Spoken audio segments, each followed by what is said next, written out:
ঠিক আছে, আমি বলছিলাম হচ্ছে আমরা 5 প্যারাগ্রাফ অ্যাসে স্ট্রাকচার আমরা দেখছি, এন্ড এখানে আমরা পুরো 5টা প্যারাগ্রাফ কিভাবে ডেভেলপ করতে হয়, how to develop a thesis.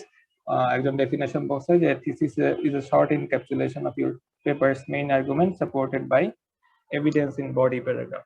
অর্থাৎ হচ্ছে আমরা একটা অ্যাসের মধ্যে কি করি, একটা জিনিসকে প্রমাণ করার চেষ্টা করতেছি, তাই না? আমার একটা নিজস্ব ক্লেম আছে, এন্ড সেই ক্লেমটাকে আমরা এখানে লজিক্যাল পরিভাষায় বলতেছি আর্গুমেন্ট, এবং সেটা আমরা সাপোর্ট করতেছি এভিডেন্স দিয়া। কোথায় সাপোর্ট করতেছি? যে বললাম 5 প্যারাগ্রাফ অ্যাসে স্ট্রাকচার, আমাদের বডি প্যারাগ্রাফ আছে, এই বডি প্যারাগ্রাফ গুলোর মধ্যে আমি আমার আর্গুমেন্টটাকে সাপোর্ট করতেছি। এন্ড আমরা প্রিভিয়াস ক্লাসগুলোতে হচ্ছে থিসিস কিভাবে ডেভেলপ করতে হয় এক্সাম্পল দিয়ে দেখছিলাম। এরপর বলছিলাম হচ্ছে হোয়াট ইজ অ্যান এক্সাম্পল, কারণ একটা প্যারাগ্রাফ গঠনের ক্ষেত্রে আমরা বলছিলাম প্রথমে একটা টপিক সেন্টেন্স থাকে, তারপর হচ্ছে আমাদের এক্সাম্পল থাকে। আমরা বলছি what is an example, an example is a concrete piece of information that you can use to support a thesis. এরপর হচ্ছে আমরা বলছিলাম যে এই এক্সাম্পলটাকে আমরা অ্যানালাইজ করতে হবে। অ্যানালাইজ করা মানে কি? অ্যানালাইজ করা মানে হচ্ছে you are going beyond the মানে সারফেস লেভেল। হ্যাঁ, সো মানে it's not your reader's duty to understand. সে অ্যান্টিসিপেট করে নিবে আপনি এরকম করে একটা এক্সাম্পল দিয়ে আসছেন, এটা হলে হবে না। You have to prove how your example support your thesis. হ্যাঁ, আপনাকে সেকেন্ড এবং হচ্ছে মানে পরবর্তী সেন্টেন্স গুলাতে হচ্ছে বুঝায় বলতে হবে যে কিভাবে আপনার এক্সাম্পল আপনার থিসিসটাকে সাপোর্ট করে। আচ্ছা, আমার এখানে আজান হচ্ছে, তো আমি হচ্ছে আপনাদেরকে 1.5 মিনিট সময় দিচ্ছি। 1.5 মিনিট সময়ের মধ্যে আপনি আপনার খাতার মধ্যে মনে করার চেষ্টা করেন প্রিভিয়াস ক্লাসগুলোতে আমরা কি কি শিখছি, মানে do some brain storming. Previous 2টা রাইটিং ক্লাসে আমরা কি শিখছি সেটা সামারি করেন। আমি আজানের পর্যন্ত বিরতি নিচ্ছি, 1.5 মিনিট সময়।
এই যে দেখেন মানুষজন ফ্ল্যাকচুয়েট করে 58 থেকে 55, 56 হয়ে যায়। এত অস্থির হওয়া যাবে না, বুঝছেন? একটু ধৈর্য ধারণ করতে হবে, শিখতে হইলে একটু ধৈর্য ধারণ করতে হয়। তো একটু ধৈর্যশীল হওয়াটা শিখেন।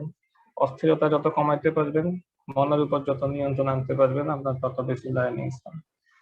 আচ্ছা, আমি যেটা বলছিলাম যে আমরা হচ্ছে এক্সাম্পল ডেভেলপমেন্টের কথা বলতেছিলাম, এন্ড এক্সাম্পল থেকে আমরা কিভাবে পরবর্তী সেন্টেন্স গুলাতে হচ্ছে এক্সাম্পলটা কিভাবে আমাদের থিসিসকে সাপোর্ট করে সেটা হচ্ছে আমরা প্রমাণ করব বা করি সেন্টেন্স গুলাতে। কারণ যদি হচ্ছে আমার কথা কঠিন মনে হয় এবং মনে হচ্ছে না আমি বুঝতেছি না, আমি নতুন আজকে জয়েন করছি, go to our YouTube channel, গিয়ে হচ্ছে আমাদের প্রিভিয়াস 2টা রাইটিং ক্লাস দেখেন, এডব্লিউ এ টাইটেলে আছে, তাইলে হচ্ছে আর একটু ক্লিয়ার হয়ে যাবে। যেহেতু টাইম লিমিটেড, আমার পক্ষে হচ্ছে সবকিছু কভার করা সম্ভব না। এখন কেউ একজন আমাকে বলেন যে হচ্ছে আমি কত ধরনের এক্সাম্পল হইতে পারে বলছি, কেউ একজন না, আমি ধরতেছি। মেহেদি হাসান ভাই, আপনি বলেন এক্সাম্পল কত ধরনের হইতে পারে? ভাই 3 ধরনের হতে পারে। বলেন। একটি হচ্ছে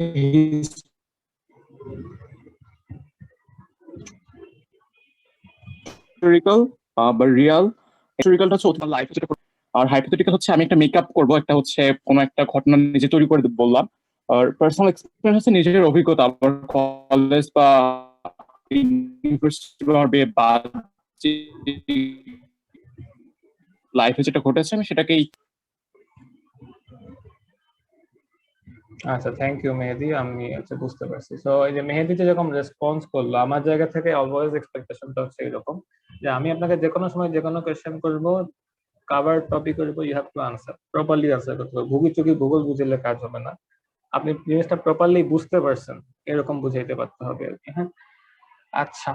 তো এরপর হচ্ছে আমরা যেটা করছিলাম, যে বললাম যে আমাদের ফোর্থ প্যারাগ্রাফটা থাকে একটা কনসেশন প্যারাগ্রাফ, এবং কনসেশন প্যারাগ্রাফে আমরা কি করি এটা নিয়ে হচ্ছে আমরা আলোচনা করছিলাম, যে আমরা একটা কনসেশন প্যারাগ্রাফে কি করি।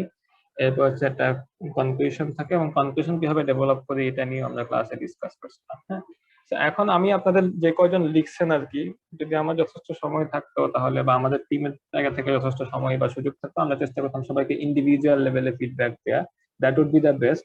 কিন্তু হচ্ছে সেই সুযোগটা যেহেতু হচ্ছে না, আমি হচ্ছে অ্যাটলিস্ট আমার অবজারভেশন থেকে কিছু কথাবার্তা বলতেছি আর কি। হ্যাঁ, জিআরই রাইটিং এর ক্ষেত্রে সাধারণত আমাদের ক্রিটিক্যাল রিজনিং অ্যাবিলিটিটাকেই হচ্ছে মানে ফোকাস করা হয়। আপনার গ্রামাটিক্যাল অ্যাকুরেসি কিংবা vocabulary range less important. The fact is, আপনি যদি প্রপারলি এক্সপ্রেস করতে না পারেন what you are trying to say, তখন কিন্তু আপনার ক্রিটিক্যাল থিঙ্কিং আমি বুঝতে পারতেছি না। হয়তো হ্যাঁ, আপনি অনেক হাই লেভেল চিন্তা করছেন, কিন্তু আপনি সেটা যদি এক্সপ্রেস না করতে পারেন, আপনি যেটা বলতে চাচ্ছেন, তখন তো সেটা ইউজলেস, তাই না? আমি বুঝতে পারিনি আপনি আসলে কি বুঝাইতে চাইছেন।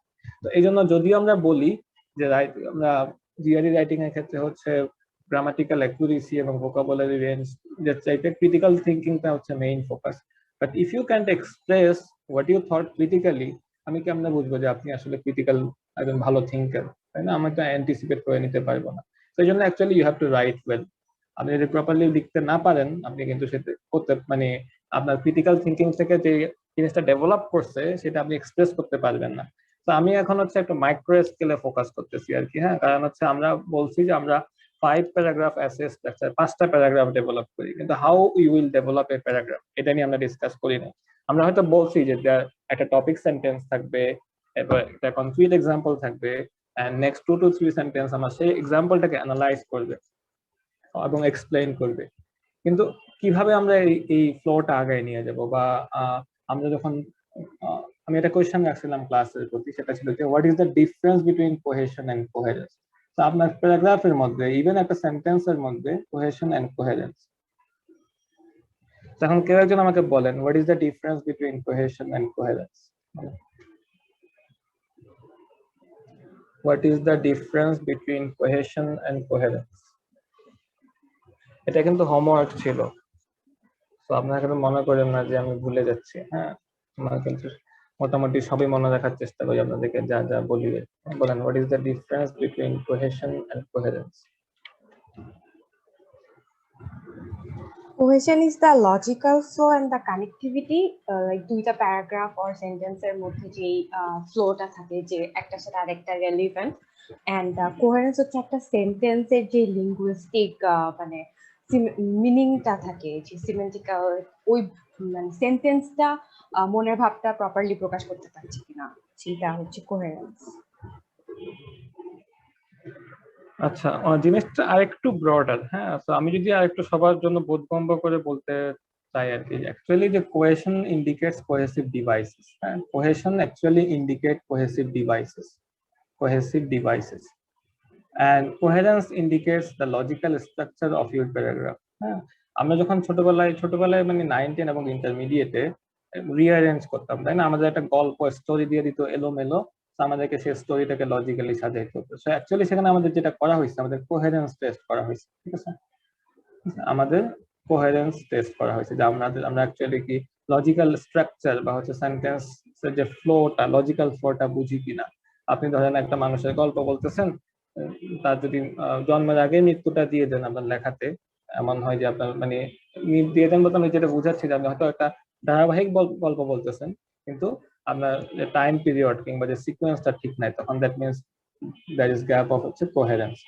কোহেসিভ ডিভাইস বলতে আমি কি বুঝাচ্ছি? কোহেসিভ ডিভাইস বলতে আমি বুঝাচ্ছি অ্যাকচুয়ালি লিঙ্কার্স এন্ড হচ্ছে লিঙ্কার্স এবং হচ্ছে কানেক্টার্স থেকে বোঝাচ্ছি। এখন আমাদের এগুলা শেখার উদ্দেশ্য কি? এগুলা শেখার উদ্দেশ্য হচ্ছে আপনি যখন একটা প্যারাগ্রাফ ডেভেলপ করতেছেন, আপনি যদি লিঙ্কার্স এবং কানেক্টার্স ডেভেলপ মানে ভালো করে হচ্ছে না বুঝেন, তখন আপনার লেখাটা মানে সহজ পাঠ্য হবে না, আমার জন্য বোধগম্য হবে না। এখন আপনাদেরকে আমরা হচ্ছে একটা আর্টিকেল শেয়ার করছিলাম ম্যাগুসের, যে অ্যাক্টিভ রিডিং নিয়ে।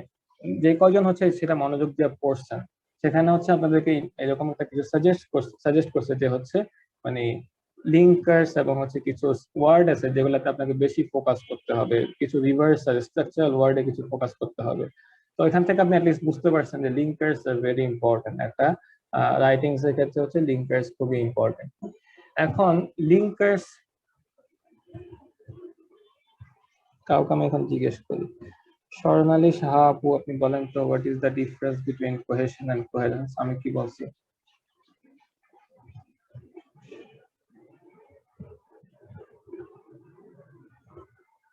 স্বর্ণালী সাহা আপু বলেন।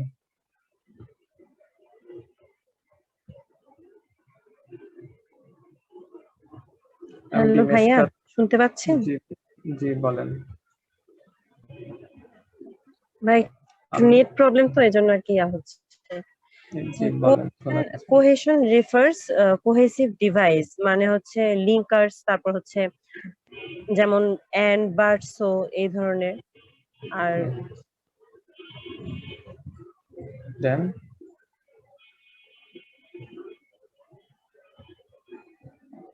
দেন ভাইয়া কোহেশনের যে মানে মেইনলি যে ডিফারেন্সটা আগে বলেছেন ওইটা আমি মানে শুনতে পারি নাই। আমি এইটুকু শুনেছি, তো আমি হচ্ছে নেটের জন্য তো এইটুকু বললাম। আপনার কথা যেহেতু আমি স্পষ্ট ভাবে শুনতেছি, আপনি মনে হয় আরেকটু মনোযোগ দিয়ে শুনলে বুঝতে পারবেন আর কি। আপনার কথা ক্লিয়ারলি বুঝে যাচ্ছে। আচ্ছা, আমি বলছি যে হচ্ছে কোহেশন বলতে আমরা কোহেসিভ ডিভাইস গুলাকে রেফার করতেছি। কোহেসিভ ডিভাইস কি? লিঙ্কার্স এবং কানেক্টার্স। হ্যাঁ, আপনি যে কানেক্টার্সটা বলেন নাই, তার মানে আপনার শ্রবণের মধ্যে গ্যাপ আছে, ঠিক আছে? টেকনিক্যাল গ্যাপ না। এরপরে হচ্ছে আমি বলছিলাম যে কোহেরেন্স মানে হচ্ছে লজিক্যাল স্ট্রাকচার বা হচ্ছে যে সিকোয়েন্স আপনার রাইটিংস এর মধ্যে, যেটাকে আমরা ধারাবাহিকতা বলতেছি। হ্যাঁ, এই সিকোয়েন্সটাকে ইন্ডিকেট করতেছি, ঠিক আছে? লিঙ্কার্স এন্ড হচ্ছে কানেক্টার্স, এই আপনি কানেক্টার্স বলেন না। এখন হচ্ছে লিঙ্কার্স, কত রকম লিঙ্কার্স হতে পারে, এই জিনিসগুলো আপনাকে একটা ভালো রাইটিং ডেভেলপ করতে হেল্প করবে। শুধু হেল্প করবে না, আপনি যখন পড়বেন মানে দুইটা মানুষ কখনো সেম বই পড়ে না। ধরেন আমি এখন একটা বই পড়তেছি দ্য অ্যাটমিক হ্যাবিট, আর একটা বই পড়তেছি সেপিয়েন্স, এটা আগে অনেক আগে পড়ছিলাম, শেষে আর একটা অংশ বাকি রয়ে গেছে, এটা আবার পড়তেছি। আর আমি যখন সেপিয়েন্স পড়তেছি, আপনি কিন্তু সেম সেপিয়েন্স পড়বেন না, ঠিক আছে? কারণ কি? কারণ হচ্ছে মানে মানুষের কম্প্রিহেনশন অ্যাবিলিটি, মানুষের আন্ডারস্ট্যান্ডিং অ্যাবিলিটি প্রত্যেকটা মানুষের একটা পিকুলিয়ার, এবং আপনার নিজস্ব ওয়ার্ল্ডটা পিকুলিয়ার। তো আপনার বুঝার ক্যাপাসিটি, আপনি হয়তো এই বইটা 30% বুঝতে পারবেন, আমি হয়তো 20% বুঝতে পারতেছি, অন্য কেউ একজন হয়তো 90% বুঝতে পারবে, তাই না? তাহলে কখনো দুইটা মানুষ সেম বই পড়ে না, ভিন্ন ভিন্ন বই পড়ে। এখন আপনার এই কম্প্রিহেনশন ক্যাপাসিটি তখনই তত বাড়বে যখন আপনি আস্তে আস্তে অ্যাক্টিভ রিডার হতে পারবেন। এখন অ্যাক্টিভ রিডার হওয়ার মানে স্টেপ হচ্ছে এরকম যে you should be able to distinguish যে কোন ওয়ার্ড গুলা বেশি ইম্পর্টেন্ট, কোন ওয়ার্ড গুলা কম ইম্পর্টেন্ট। এবং এই যে লিঙ্কার্স, কানেক্টার্স এবং হচ্ছে কোহেসিভ ডিভাইস, এইসব জিনিসগুলো যখন আপনি ভালো বুঝবেন, তখন আপনার পক্ষে একটা রাইটিংস এর পারপাসটা, এই পার্টিকুলার প্যারাগ্রাফের পারপাস, এগুলা খুঁজে বের করা আপনার জন্য সহজ হবে। সো লিঙ্কার্স কত রকম হতে পারে? টেম্পোরাল লিঙ্কার্স হতে পারে, just a second, time oriented linkers হতে পারে, টাইম ওরিয়েন্টেড লিঙ্কার্স হতে পারে, টাইম ওরিয়েন্টেড, এগুলাকে বলে টেম্পোরাল লিঙ্কার্স। যে আপনারা যারা ফিজিক্স পড়ছেন তাই না, যে পিরিয়ডিক মোশনের ক্ষেত্রে পড়ছেন যে কি বলে টেম্পোরাল পিরিয়ডিসিটি, মানে যেটাকে আমরা বলি যে কালিক পর্যায় গতি, এরকম মানে ওখান থেকে যে টেম্পোরাল কালিক। এই যে অনেকে যারা হচ্ছে লিখছেন তাদের মধ্যে হচ্ছে এরকম ফার্স্টলি, ফার্স্ট, সেকেন্ড, সেকেন্ডলি এরকম ইউজ করছেন না, যেমন মোর ওভার, ফার্দার মোর, এগুলো হচ্ছে টেম্পোরাল লিঙ্ক। তাহলে আপনি লিখে রাখতে পারেন ফার্স্ট, ফার্স্টলি, এরপর হচ্ছে কি হতে পারে সেকেন্ড, সেকেন্ডলি, এরপর হতে পারে লেটার, নেক্সট, এরপর হতে পারে ফার্দার মোর,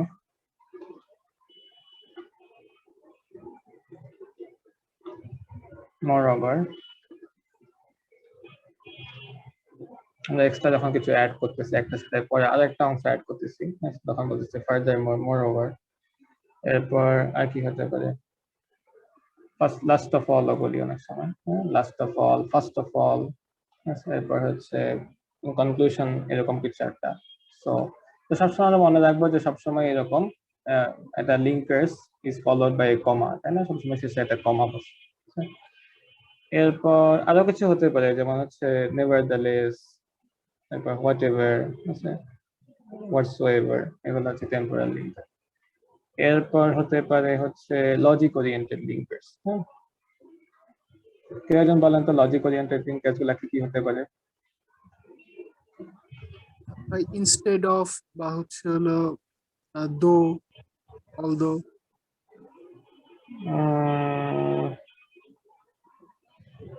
লজিক বলতে আমরা যেটা বুঝাচ্ছি, দেখো সম্রাট, তুমি যদি একটু অল্প স্বল্প লজিক পড়ো, আমি যেমন তোমাদেরকে ইফ এন্ড ইফ অনলি এবং ইমপ্লাইস এর ডিফারেন্স বুঝাচ্ছিলাম একদিন, তাই না?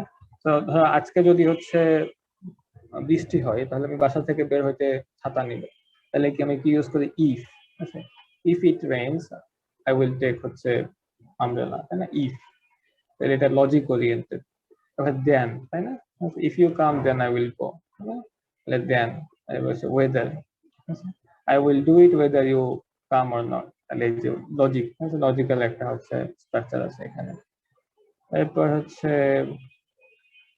আমরা অনেক সময় হচ্ছে হোয়াই, অ্যাকচুয়ালি এটা যেটা বোঝায় কম্পারিজন এবং কন্ট্রাস্ট। হ্যাঁ, কম্পারিজন এন্ড কন্ট্রাস্ট, যে সকল ওয়ার্ড গুলাকে, যে সকল স্ট্রাকচারাল ওয়ার্ড গুলোকে আমরা কম্পারিজন এবং কন্ট্রাস্টের জন্য ইউজ করি সেগুলো অ্যাকচুয়ালি লজিক ওরিয়েন্টেড লিঙ্কার্স। হ্যাঁ, এরপর what, when, how, who, whom, যেটা WH ওয়ার্ড গুলা আছে, এগুলা হচ্ছে বা হচ্ছে হাউ ওয়াজ দ্যাট, এগুলা হচ্ছে লজিক ওরিয়েন্টেড লিঙ্কার্স হতে পারে। কি বললাম? WH ওয়ার্ড যেগুলো হচ্ছে হোয়াট, এরপর হচ্ছে ওয়েন, এরপর হচ্ছে why, how. Okay,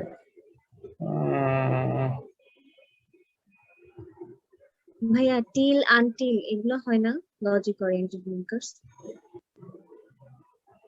till until কে কি লজিক ওরিয়েন্টেড বলা যায় কিনা? টিল আনটিল হ্যাঁ সেন্টেন্স ওয়াইজ বলা যেতে পারে, যখন হচ্ছে এরকম লজিক্যাল স্ট্রাকচারে বলতেছি যে এটা হওয়া পর্যন্ত আমি এটা করব না, সেটাকে আমি হচ্ছে লজিক ওরিয়েন্টেড বলতে পারি। এরপর অনেক সময় লিঙ্কার্স, বিকজ বা সিন্স, হ্যাঁ এটা হতে পারে বিকজ, সিন্স।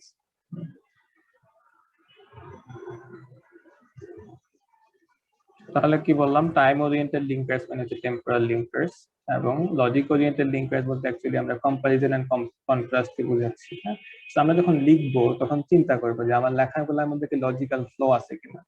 ফর ইনস্ট্যান্স আমি হচ্ছে একটা ধারাবাহিক ঘটনা বলতেছি, আমি যখন এরকম ফার্স্টলি, সেকেন্ডলি এরকম করে করে আগাবো, তখন যে কোনো একজন রিডারের পক্ষে বোঝা সম্ভব হবে যেখানে কোন সেন্টেন্সটা অ্যাকচুয়ালি হচ্ছে টপিক সেন্টেন্স ইন্ডিকেট করতেছে, কোন সেন্টেন্সটা মোর ইম্পর্টেন্ট, কোন সেন্টেন্সটা লেস ইম্পর্টেন্ট। হ্যাঁ, এবং অনেক সময় ইলিপস ওরিয়েন্টেড লিঙ্কার্স থাকে, অর্থাৎ উজ্জ থাকে, যেটাকে আমরা বাংলায় বলি উজ্জ থাকে। আচ্ছা, এরপর হতে পারে রেফারেন্স লিঙ্কার্স। হ্যাঁ, reference linkers are very important. হ্যাঁ, তো আপনি যখন হচ্ছে টোফেল পরীক্ষা দিবেন, ইভেন টোফেল পরীক্ষাতে বেশি অনেক সময় দেখবেন এক টাইপের কোয়েশ্চেন থাকে reference question TOEFL reading a.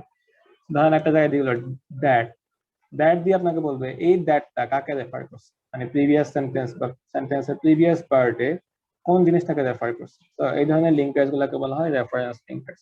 আপনি যদি ভালো রেফারেন্স লিঙ্কার্স, আপনি যখন বাংলাদেশ থেকে যারা লিখে, হ্যাঁ, আমি দীর্ঘদিন যাবত হচ্ছে নিজে ভালো না লিখলেও লেখালেখিকে হচ্ছে প্রুফ রিডিং বা এডিটিং এর সাথে ইনভলভ সিন্স 2013।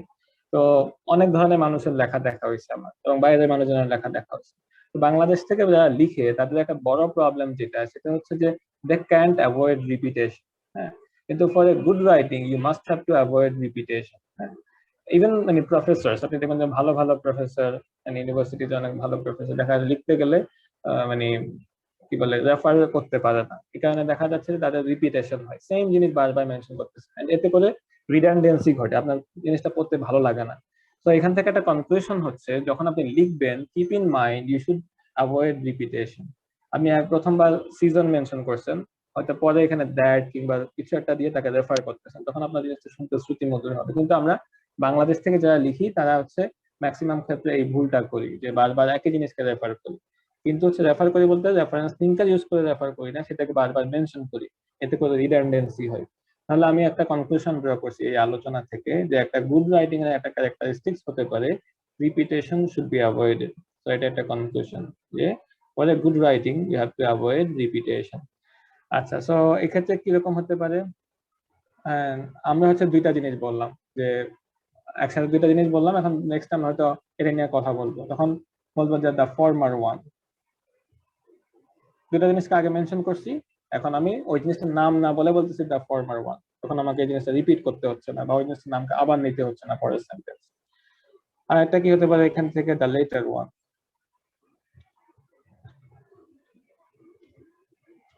এরপর হতে পারে দ্য ফার্স্ট ওয়ান। আমি যে এই জিনিসগুলো আপনাদেরকে বলতেছি, তো পরবর্তী AWA এবং আপনাদের যে হচ্ছে বাক্যগুলা লিখেন ওয়ার্ড থেকে, সেগুলোতে যাতে এগুলা মানে রিফ্লেকশন থাকে। আপনি একটা কমপ্লেক্স সেন্টেন্স ফর্ম করতেছেন বা একটা কম্পাউন্ড সেন্টেন্স ফর্ম করতেছেন, আপনি যাতে লিঙ্কার্স ইউজ করেন, স্ট্রাকচার ওয়ার্ডস ইউজ করেন, কানেক্টরস ইউজ করেন। কানেক্টরস বলতে কি বোঝাচ্ছি, যে কনজাংশন গুলা আর কি। হ্যাঁ, আচ্ছা, এরপর হচ্ছে দ্য সেকেন্ড ওয়ান। ভাই প্রিভিয়াসলি হয়। হ্যাঁ, প্রিভিয়াসলি হতে পারে।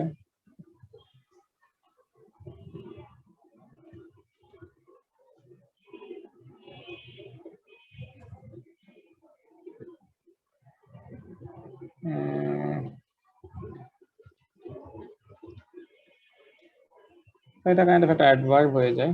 আচ্ছা, এরপর হচ্ছে আর কি হতে পারে, অ্যাকর্ডিংলি, ইন অ্যাকর্ডেন্স, অ্যাকর্ডিংলি।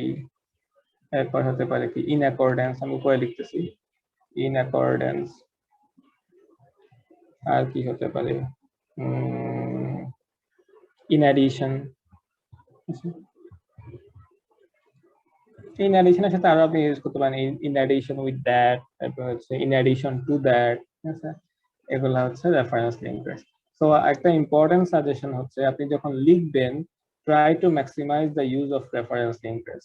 আপনার রেফারেন্স লিঙ্কার্স একটা লেখার সৌন্দর্য বাড়ায় দেয়। হ্যাঁ, যেটা বললাম যে বাংলাদেশ থেকে আমরা যারা লিখি তাদের একটা বড় সমস্যা হচ্ছে আমরা মানে রিডান্ডেন্সি করি বা রিপিটেশন করি।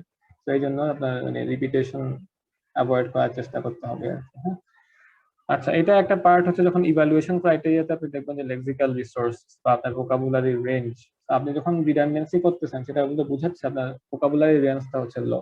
কারণ ব্যাপার হচ্ছে কিন্তু ভোকাবুলারি রেঞ্জ বলতে কিন্তু বুঝাই না আপনার হাই ফ্রিকোয়েন্সি ওয়ার্ড, খুবই মানে অ্যাডভান্স ওয়ার্ড জানা থাকা লাগবে। এটা বলতে বুঝায় যে এই যে আপনার মানে বেসিক ওয়ার্ডস গুলোর মধ্যে কত ভেরিয়েশন আপনি জানেন। ঠিক আছে, আপনি রেফারেন্স লিঙ্কার্স ইউজ করে রিডান্ডেন্সিকে অ্যাভয়েড করতেছেন, আপনি সেম জিনিসকে বারবার মেনশন করতেছেন না এখানে, এবং হচ্ছে আপনার মানে জিনিসটা শুনতে ভালো শোনাচ্ছে কিংবা পড়তে ভালো লাগতেছে আমার কাছে। আচ্ছা, এরপর হচ্ছে কানেক্টরস। এখন আমি কাউকে ধরি, আপনারা হচ্ছে কে বলবেন? শামসুন নাহার শিলা আপু, আপনি বলেন তো আমি কয় টাইপের লিঙ্কার্স এর কথা বলছি? ভাই 3 টাইপের লিঙ্কারের কথা বলছেন, একটা হচ্ছে টেম্পোরাল, আর একটা লজিক্যাল ওরিয়েন্টেড, আর একটা হচ্ছে রেফারেন্স। আচ্ছা, আপনি এখন লজিক্যাল ওরিয়েন্টেড বলবেন না, লজিক ওরিয়েন্টেড, অথবা আপনি এটাকে লজিক্যাল না বলে মানে কম্পারিজন এন্ড কন্ট্রাস্টের জন্য আমরা লজিক ওরিয়েন্টেড লিঙ্কার্স গুলো ব্যবহার করি। দুইটা লজিক ওরিয়েন্টেড লিঙ্কার্স এর एग्जांपल বলেন তো।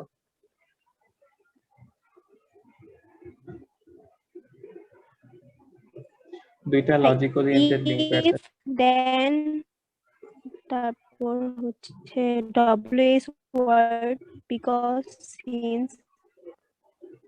Thank you. আচ্ছা, এখন হচ্ছে আবু বকর সিদ্দিক, টিচিং অ্যাসিস্ট্যান্ট। আপনি বলেন তো হচ্ছে 3টা রেফারেন্স লিংক প্রেস করেন।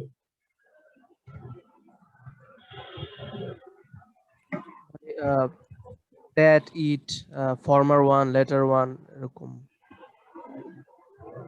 ওকে, গুড। তো এরপর হচ্ছে আরেকটা কি বলছিলাম, আর এক ধরনের কোহেসিভ ডিভাইস হচ্ছে আমাদের কানেক্টরস। Time oriented.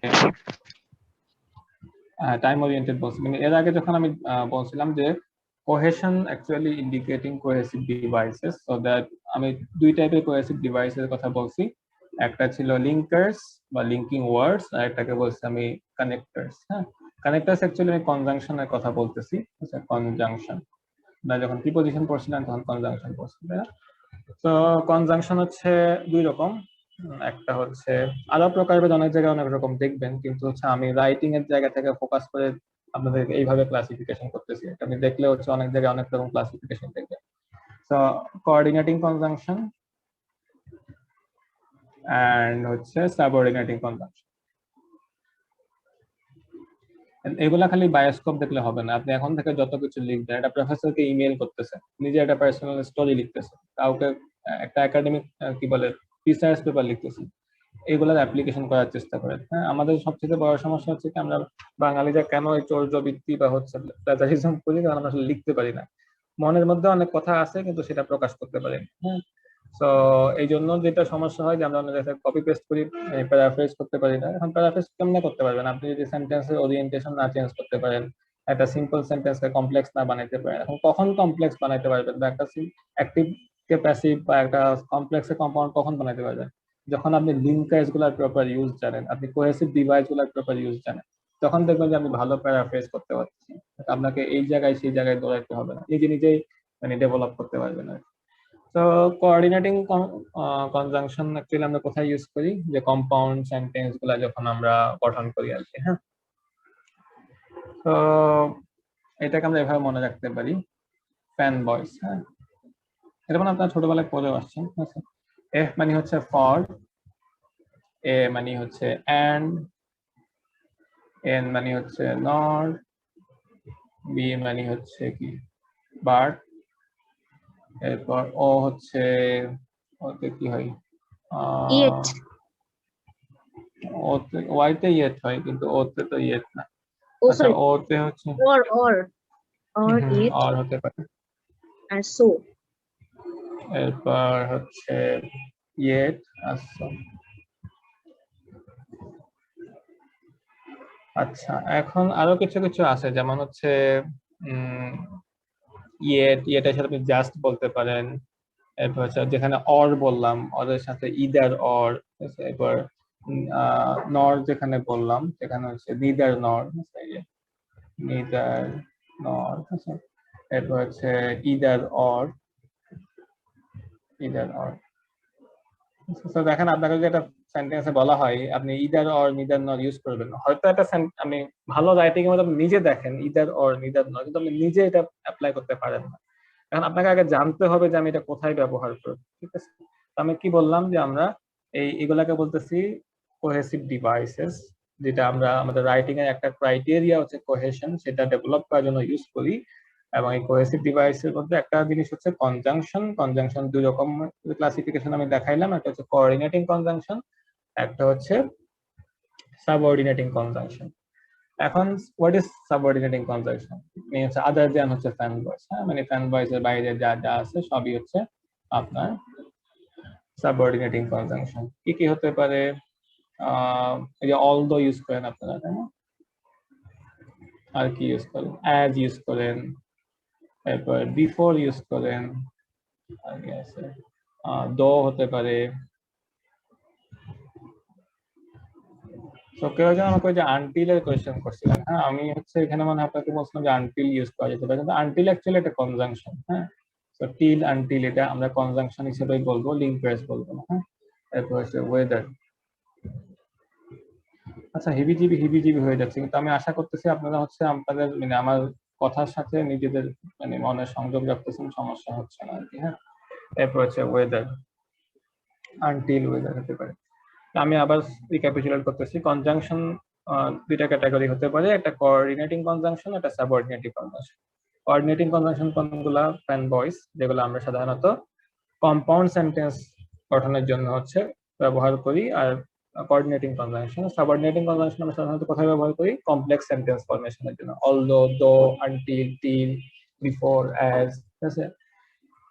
আচ্ছা, তো কোঅর্ডিনেটিং কনজাংশন গুলো মনে রাখার জন্য আমরা কি করবো? এই ফ্যান ভয়েসটা মনে রাখবো, ফর, এরপর হচ্ছে অ্যান্ড, এরপর হচ্ছে নর, তো নিদার নর, এরপর হচ্ছে but, or, either or, yet, এরপর হচ্ছে সো। আমি কিন্তু যে কোনো সময় আপনাকে জিজ্ঞেস করবো যে কোঅর্ডিনেটিং কনজাংশন গুলা কি বলে, তো আপনাকে বলতে পারতে হবে।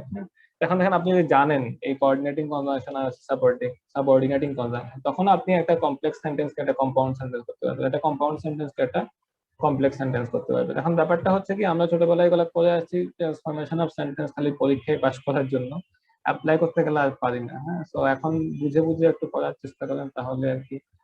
আর বলো। একটা কোশ্চেন ছিল তাহলে, যে কানেক্টরের কাজটা কি? তাহলে আমরা যে দুইটা সিম্পল সেন্টেন্সকে হচ্ছে কানেক্ট করি কানেক্টর দিয়ে। কানেক্টরস দিয়ে হচ্ছে আমরা কি করি? কানেক্টরস বলতে আমি অ্যাকচুয়ালি কনজাংশনকে রেফার করতেছি। তো আমি যেটা বোঝানোর চেষ্টা করছি যে আমরা কনজাংশন গুলো সাধারণত কোথায় ব্যবহার করি? কনজাংশন গুলো আমরা ব্যবহার করি হচ্ছে এই যে কমপ্লেক্স সেন্টেন্স, কম্পাউন্ড সেন্টেন্স ফরমেশনের জন্য। তো আমি হচ্ছে একটু একটু মানে প্রথম দিকের সেশনে ক্লজের কথা বলছিলাম, এটা একটু রিভিশন দিয়ে আসতে বলছিলাম যে ক্লজ গুলা কিভাবে গঠিত হয়। তাইলে আমরা এই কনজাংশন গুলা দিয়ে কি করতেছি? কনজাংশন গুলা দিয়ে আমরা অ্যাকচুয়ালি যে এই যে একটা ইন্ডিপেন্ডেন্ট ক্লজ, একটা ডিপেন্ডেন্ট ক্লজ, আমরা লিংকার আর এই এর মধ্যে মেজর পার্থক্যটা হচ্ছে ভাই আমি একটু ক্লিয়ার না আর কি, লিংকার আর কনজাংশনের। আচ্ছা, এখন হচ্ছে আমরা লিংকার্স কে হচ্ছে কিভাবে বলতে পারি? সাধারণত আমরা লিংকার্স কোথায় ব্যবহার করি? সাধারণত না, সবসময় মানে একটা সেন্টেন্সের শুরুতে ব্যবহার করি, তাই না? অলওয়েজ হচ্ছে স্টার্টিং অফ এ সেন্টেন্স। আর তুমি হচ্ছে কানেক্টরস কোথায় ব্যবহার করো? মানে in most of the cases inside, in some cases তুমি হয়তো সামনে ব্যবহার করতেছো, মোস্ট অফ দ্য কেসেস তুমি ইনসাইডে ব্যবহার করতেছো, তাই না? যে মানে I like it but I fear it, বা হচ্ছে I like it but I can guarantee it would be good। তাহলে আমরা এইভাবে বলতে পারি যে আমরা লিঙ্কার্স বা লিঙ্কিং ওয়ার্ডস গুলা অলওয়েজ হচ্ছে সেন্টেন্সের স্টার্টিং এ ব্যবহার করি, এন্ড হচ্ছে কানেক্টরস গুলা। ভাই ক্লজের কথাটা উল্লেখ করলে একটু ভালো হতো। ক্লজ নিয়ে আমরা আলোচনা করব না, আমি যেটা বলছিলাম সেটা হচ্ছে যে আমরা তো ছোটবেলায় ক্লজ পড়ছিলাম, তাই না? তো আমাকে যেহেতু হচ্ছে সাহায্য কোশ্চেনটা করতে প্রিন্সিপাল ক্লজ, সাবঅর্ডিনেট ক্লজ যেগুলো। হ্যাঁ, ভাই সাবঅর্ডিনেট ক্লজ গুলো মানে কনজাংশন তো হচ্ছে স্টার্টিং এ আমাদের ইউজ হচ্ছে করা ক্লজে যাওয়ার হয়। দরকার নাই, আমি জাস্ট বলতে চাই এটা অ্যাপ্লিকেশনের কথা। হ্যাঁ, তো সাহায্যের কোশ্চেনটা আনসারটা হচ্ছে এরকম যে আমরা কনজাংশন কেন ব্যবহার করি? কনজাংশন ব্যবহার করতেছি এই যে আমরা ক্লজ গুলোর মধ্যে কানেকশন এস্টাবলিশ করতেছি, তাই না? ইন সাম কেসেস একটা ইন্ডিপেন্ডেন্ট ক্লজ, একটা dependent clause, in some cases two independent clause আমরা এরকম কানেক্ট করতেছি। হ্যাঁ, তাহলে কানেক্টরস এর কাজ হচ্ছে এরকম যে একটা কমপ্লিট সেন্টেন্সের দুটো পার্টকে মানে কানেক্ট করতেছি। তাহলে ডিফারেন্সটা অ্যাপ্লিকেশনের জায়গা থেকে ডিফারেন্সটা আমরা কোন জায়গায় দেখবো? অ্যাপ্লিকেশনের জায়গা থেকে হচ্ছে আমরা ডিফারেন্সটা দেখবো হচ্ছে linkers are used in the starting of the sentence and conjunction are used in the most of the cases are used inside of the sentence। ঠিক আছে, তাহলে এই পর্যন্ত আমি আবার রিক্যাপিচুলেট করতেছি। সেটা হচ্ছে আমরা যেটা বোঝার চেষ্টা করছি, আমাদের রাইটিং এর ক্ষেত্রে একটা ইম্পর্টেন্ট ক্রাইটেরিয়া হচ্ছে, অনেকগুলো ক্রাইটেরিয়া আছে। টাস্ক অ্যাচিভমেন্ট, আপনি যখন টোফেল কিংবা আইএলটিএস এর ইভালুয়েশন ক্রাইটেরিয়া দেখবেন সেখানে লেখা আছে যে task achievement, lexical resources, cohesion and coherence. তো আমার জায়গা থেকে সবচেয়ে আমাদের বাংলাদেশি মানুষদের জন্য সবচেয়ে ইম্পর্টেন্ট জায়গাটা হচ্ছে কোহেশন এন্ড কোহেরেন্স। তো আজকের আমার সেশনটার একটা অন্যতম প্রধান উদ্দেশ্য হচ্ছে আমাদের মধ্যে, আমাদের রাইটিং এর মধ্যে কোহেশন এন্ড কোহেরেন্স ডেভেলপ করা। এবং কোহেশন এবং কোহেরেন্স ডেভেলপ করার জন্য আমি যেটা বলছি যে কোহেরেন্সের জায়গা থেকে আমাদের যেহেতু আস্তে আস্তে ক্রিটিক্যাল থিঙ্কিং ক্যাপাসিটি বাড়তেছে, আমরা ম্যাথমেটিক্স শিখতেছি, it's all about logic. So আমাদের ক্রিটিক্যাল থিঙ্কিং ক্যাপাসিটি আস্তে আস্তে বাড়তে থাকবে। এখন অন্য যে পার্টটা কোহেশন, যেটা actually indicating the cohesive device, এগুলোর প্রপার ইউজ জানতে হবে। তো কোহেসিভ ডিভাইস বলতে আমি দুই ধরনের জিনিসকে বলছি, একটা হচ্ছে লিঙ্কার্স অর লিঙ্কিং ওয়ার্ডস, আর একটা হচ্ছে connectors. Connectors actually indicating the conjunctions. Linkers আমি বলছি যে আমি কয়েক ধরনের লিঙ্কার্স এর কথা বলছি। টাইম ওরিয়েন্টেড বা টেম্পোরাল লিঙ্কার্স এর কথা বলছি, লজিক ওরিয়েন্টেড যেটা actually comparison and contrast linkers, এরপর ইলিপস ওরিয়েন্টেড যেটা অ্যাকচুয়ালি মানে উজ্জ থাকে আর কি। আমরা অনেক সেন্টেন্স দেখি যেখানে অ্যাকচুয়ালি লিঙ্কার্স মেনশন নাই কিন্তু হচ্ছে উজ্জ অবস্থায় আছে। এরপর হচ্ছে রেফারেন্স লিঙ্কার্স, এবং হচ্ছে আমি বলছি এখন থেকে আমরা যখন একটা ভালো আর্টিকেল পড়বো, তো ট্রাই টু মানে রিড গুড আর্টিকেলস। হ্যাঁ, মানে আপনি অ্যাকচুয়ালি গার্বেজ টাইপের জিনিসপত্র পড়ে লাভ নাই। এই জন্য যেসব জিনিসের ব্যাপারে তেমন কোনো সন্দেহ নাই, কোনো সন্দেহ নাই বলতে about the quality, new York Times, new yorker অথবা ইকোনমিস্ট, ওদের রাইটিংস নিয়ে কোনো কনফিউশন নেই। কিন্তু বাংলাদেশ থেকে যেসব রাইটিংস গুলো ডেভেলপ হয়, এখানে ধরেন বাংলাদেশের পেপার গুলাতে অনেক মানুষজন অপিনিয়ন কলাম লিখে। সাংবাদিকতা যারা করতেছে তারা আসলে রাইটিং এর জায়গা থেকে অত ডেভেলপমেন্ট হয় না। জার্নালিজম করছে কিংবা লিখতে পারে, সে হয়তো ভালো একটা পেপারে জব করতেছে। কিন্তু আপনি দেখবেন নিউ ইয়র্ক টাইমস কিংবা নিউ ইয়র্কার, ওদের রাইটিংস গুলোর ক্ষেত্রে মানে genuine writing. Most of the cases the opinion columns. Opinion columns যেহেতু হচ্ছে একাডেমিয়ার মানুষজন বেশি লিখে, এই জন্য ওয়েস্টার্ন ওয়ার্ল্ডের একাডেমিয়ার মানুষজনের আসলে রাইটিং ক্যাপাসিটি ভেরি হাই।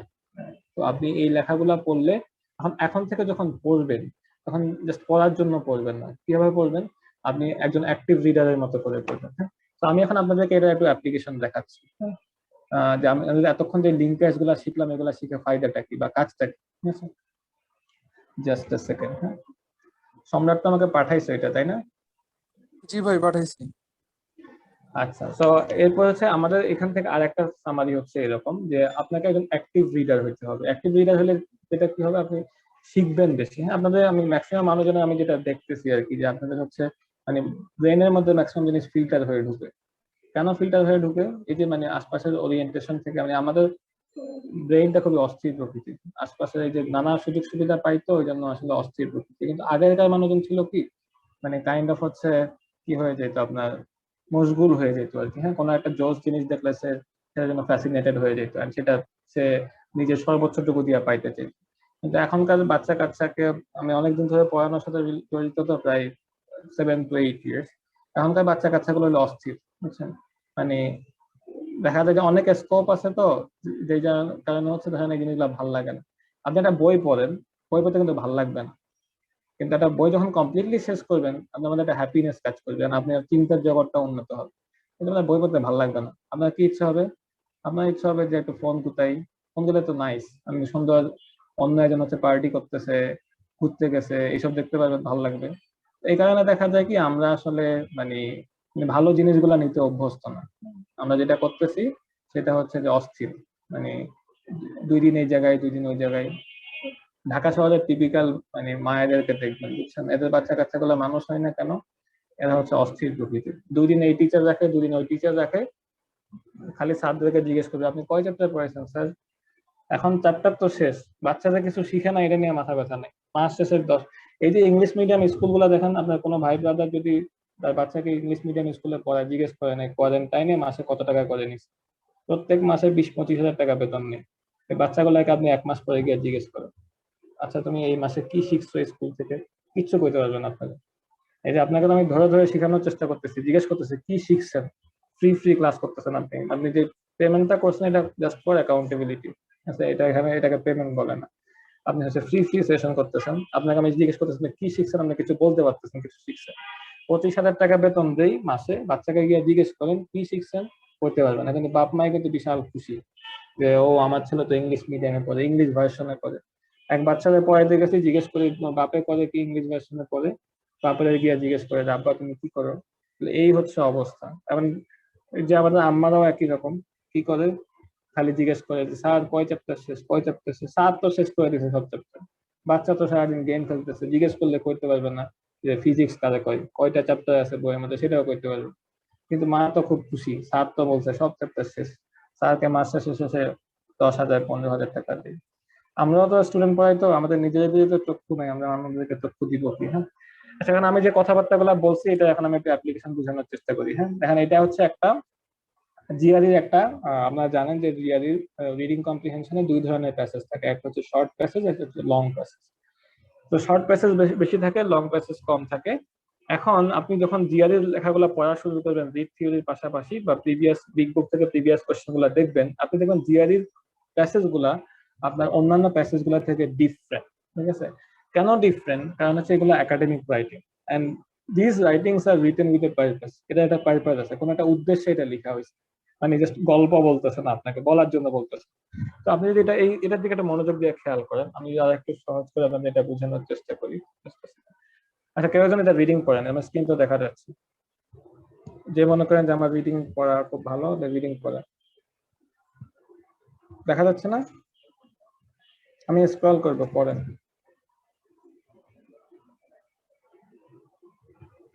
ভাই আমি বলবো?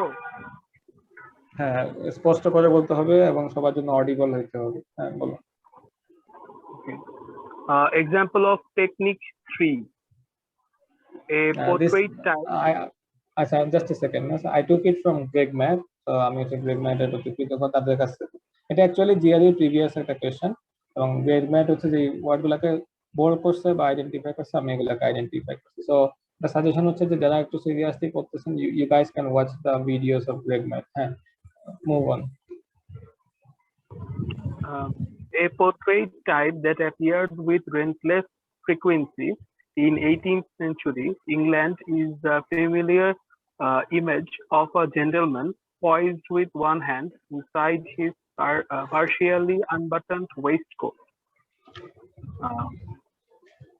Standard interpretations of this portrait posture offer observations of corresponding demonstration either that it minors actual social behavior or that it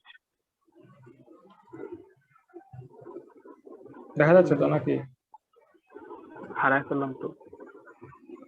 আচ্ছা, আমি একটু ছোট করে দিয়েছি, পুরোটা দেখা যায়, একটু বড় করতে হবে। না না, ঠিক আছে। or that it borrows from classic statuary. Okay. Such explanations, however,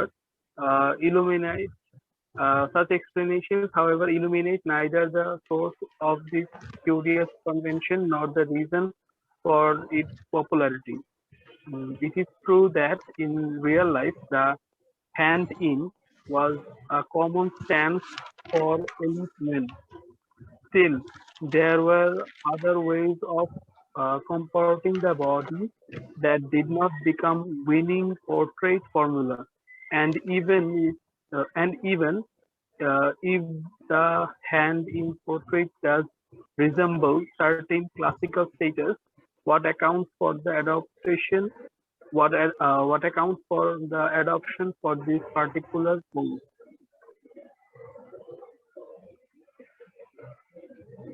আচ্ছা, এখন বলো তুমি এটা পরে কি বুঝছো?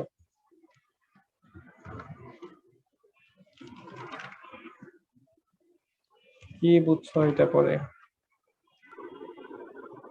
ভাই এখানে হচ্ছে আপনার 18th সেঞ্চুরি ইংল্যান্ডের একজন জেন্টলম্যানদের একটি কি বলবো যে পশ্চারের কথা বলা হচ্ছে, যে মানে তাদের একটি নির্দিষ্ট ভঙ্গিতে যারা ওয়েস্টকোট পরতো ওইখানকার কিছু, তারপর হচ্ছে যে সেখানকার কিছু সোশ্যাল বিহেভিয়ারের কথা, কিভাবে করে এটা কালচারালি করা হচ্ছে, মানে একটা স্টেটাস বজায় রাখতেছে। আরো হচ্ছে হলো যে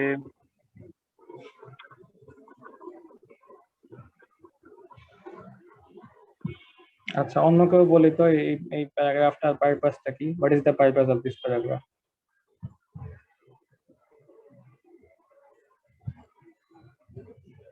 What is the purpose of this paragraph?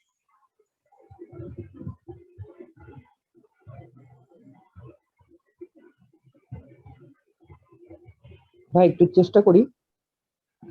চেষ্টা করো ভাই। হচ্ছে যেটা বলছে এখানে যে 18th সেঞ্চুরিতে একটা পোর্ট্রেট করার সময় ইংলিশ যারা পোর্ট্রেটের জন্য দাঁড়াতো তাদের একটা স্পেশাল পোস্ট ছিল, যেই পোস্টে ছিল ওয়েস্টকোটের আনবাটন দিয়ে একদিকে হাত দিয়ে।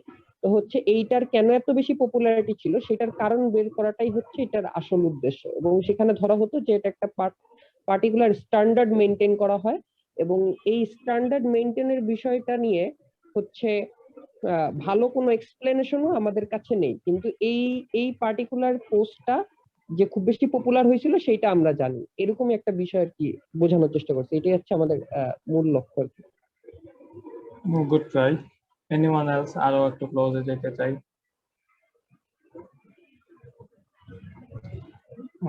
ফারহান যতটুকু বলছে এর থেকে আরো হচ্ছে ক্লোজে যেতে চাই।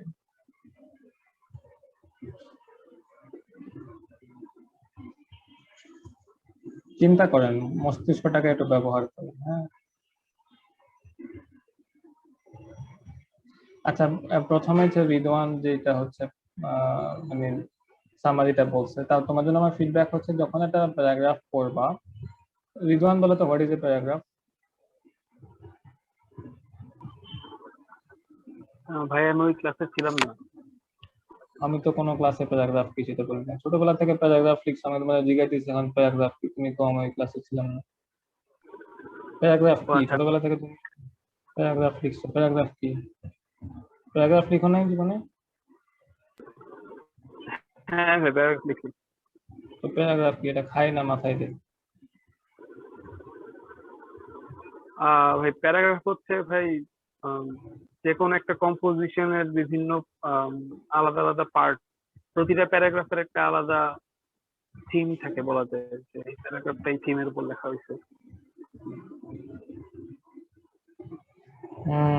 তোমার কথাটা ডেফিনেশন হইলো না। আমি একদিন ডেফিনেশন বলছি, কেউ কেউ বলতে পারবেন ডেফিনেশন কাকে বলে? আমি প্রথম ক্লাসে মনে হয় বলছিলাম হোয়াট ইজ এ ডেফিনেশন। তো একজন বলেন what is A definition, definition কাকে বলে? এই যে রিদওয়ান একটা ডেফিনেশন বলছে, I am not satisfied with his definition, আমি তার সংজ্ঞা দ্বারা সন্তুষ্ট না। কারণ কি? সে ডেফিনেশন কি কি কনসাইজ, কমপ্লিট, কিউট। হ্যাঁ, তো এখন যেটা হয়েছে রিদওয়ান যে কথাটা বলছে সেটার দ্বারা হচ্ছে এই জিনিসটা কনসাইজ হয়েছে, হয়তো শ্রুতির মধ্যে শোনা গেছে, কিন্তু সেটা কমপ্লিট সেন্স ক্রিয়েট করে নাই। সো আপনি যখন কোনো কিছুকে ডিফাইন করতেছেন, you have to make a complete sense. আমি যখন হচ্ছে এই জিআরই রাইটিং এর ক্ষেত্রে হয়তো আমরা টপিক ডেফিনেশনটাতে ফোকাস করি না, কিন্তু সাধারণ যে কোনো একটা ডেসক্রিপটিভ রাইটিং কিংবা ন্যারেটিভ রাইটিং এ আমরা কিন্তু হচ্ছে একটা টপিক ডেফিনেশন বলি। যেন আপনি কম্পিউটার নিয়ে বলতেছেন, কিংবা সিজন অফ বাংলাদেশ নিয়ে বলতেছেন, কিংবা মোবাইল ফোন নিয়ে বলতেছেন, first of all you have to define what is a mobile phone, এরপরে কিন্তু টপিক সেন্টেন্স আসবে। কিন্তু আমরা যখন এডব্লিউ এতে যখন ইস্যু এসে লিখবো, কিংবা আমাদের হচ্ছে টোফেল এবং আইএলটিএস এর যে ইন্ডিপেন্ডেন্ট টাস্ক বা হচ্ছে রাইটিং হচ্ছে, টোফেলের ক্ষেত্রে হচ্ছে ইন্টিগ্রেটেড টাস্ক, আর আইএলটিএস এর ক্ষেত্রে হচ্ছে ইস্যু টাস্ক 2 মানে টাস্ক 2। তো এইসব ক্ষেত্রে আমরা কিন্তু ডেফিনেশনে ফোকাস করবো না, কারণ আমাদেরকে মাত্র 30 মিনিট সময় দেওয়া হয়। এই সময় ডেফিনেশন খুঁজতে খুঁজতে যদি 30 মিনিট শেষ হয়ে যায়, তাহলে কিন্তু অ্যাকচুয়ালি আমার রাইটিং ক্যাপাসিটি আমি রিডার বা হচ্ছে আমার ইভালুয়েটরকে বুঝাইতে পারবো না। কিন্তু in case of A norm, আপনি ধরেন একটা বই লিখতেছেন, তখন আপনি যখন কম্পিউটার বা মোবাইল ফোন নিয়ে লিখবেন, you have to keep in mind যে আপনার ফার্স্ট সেন্টেন্সটা হবে প্যারাগ্রাফে টপিক ডেফিনেশন, সেকেন্ড সেন্টেন্সটা হবে টপিক সেন্টেন্স, এরপরে হবে আপনার বডি প্যারাগ্রাফ। আচ্ছা, বডি প্যারাগ্রাফে সেন্টেন্স 1, সেন্টেন্স 2, সেন্টেন্স 3, এরপর শেষে একটা টার্মিনেটিং সেন্টেন্স থাকবে। 1987 যেদিন, বলেন তো আমি কি বলছি?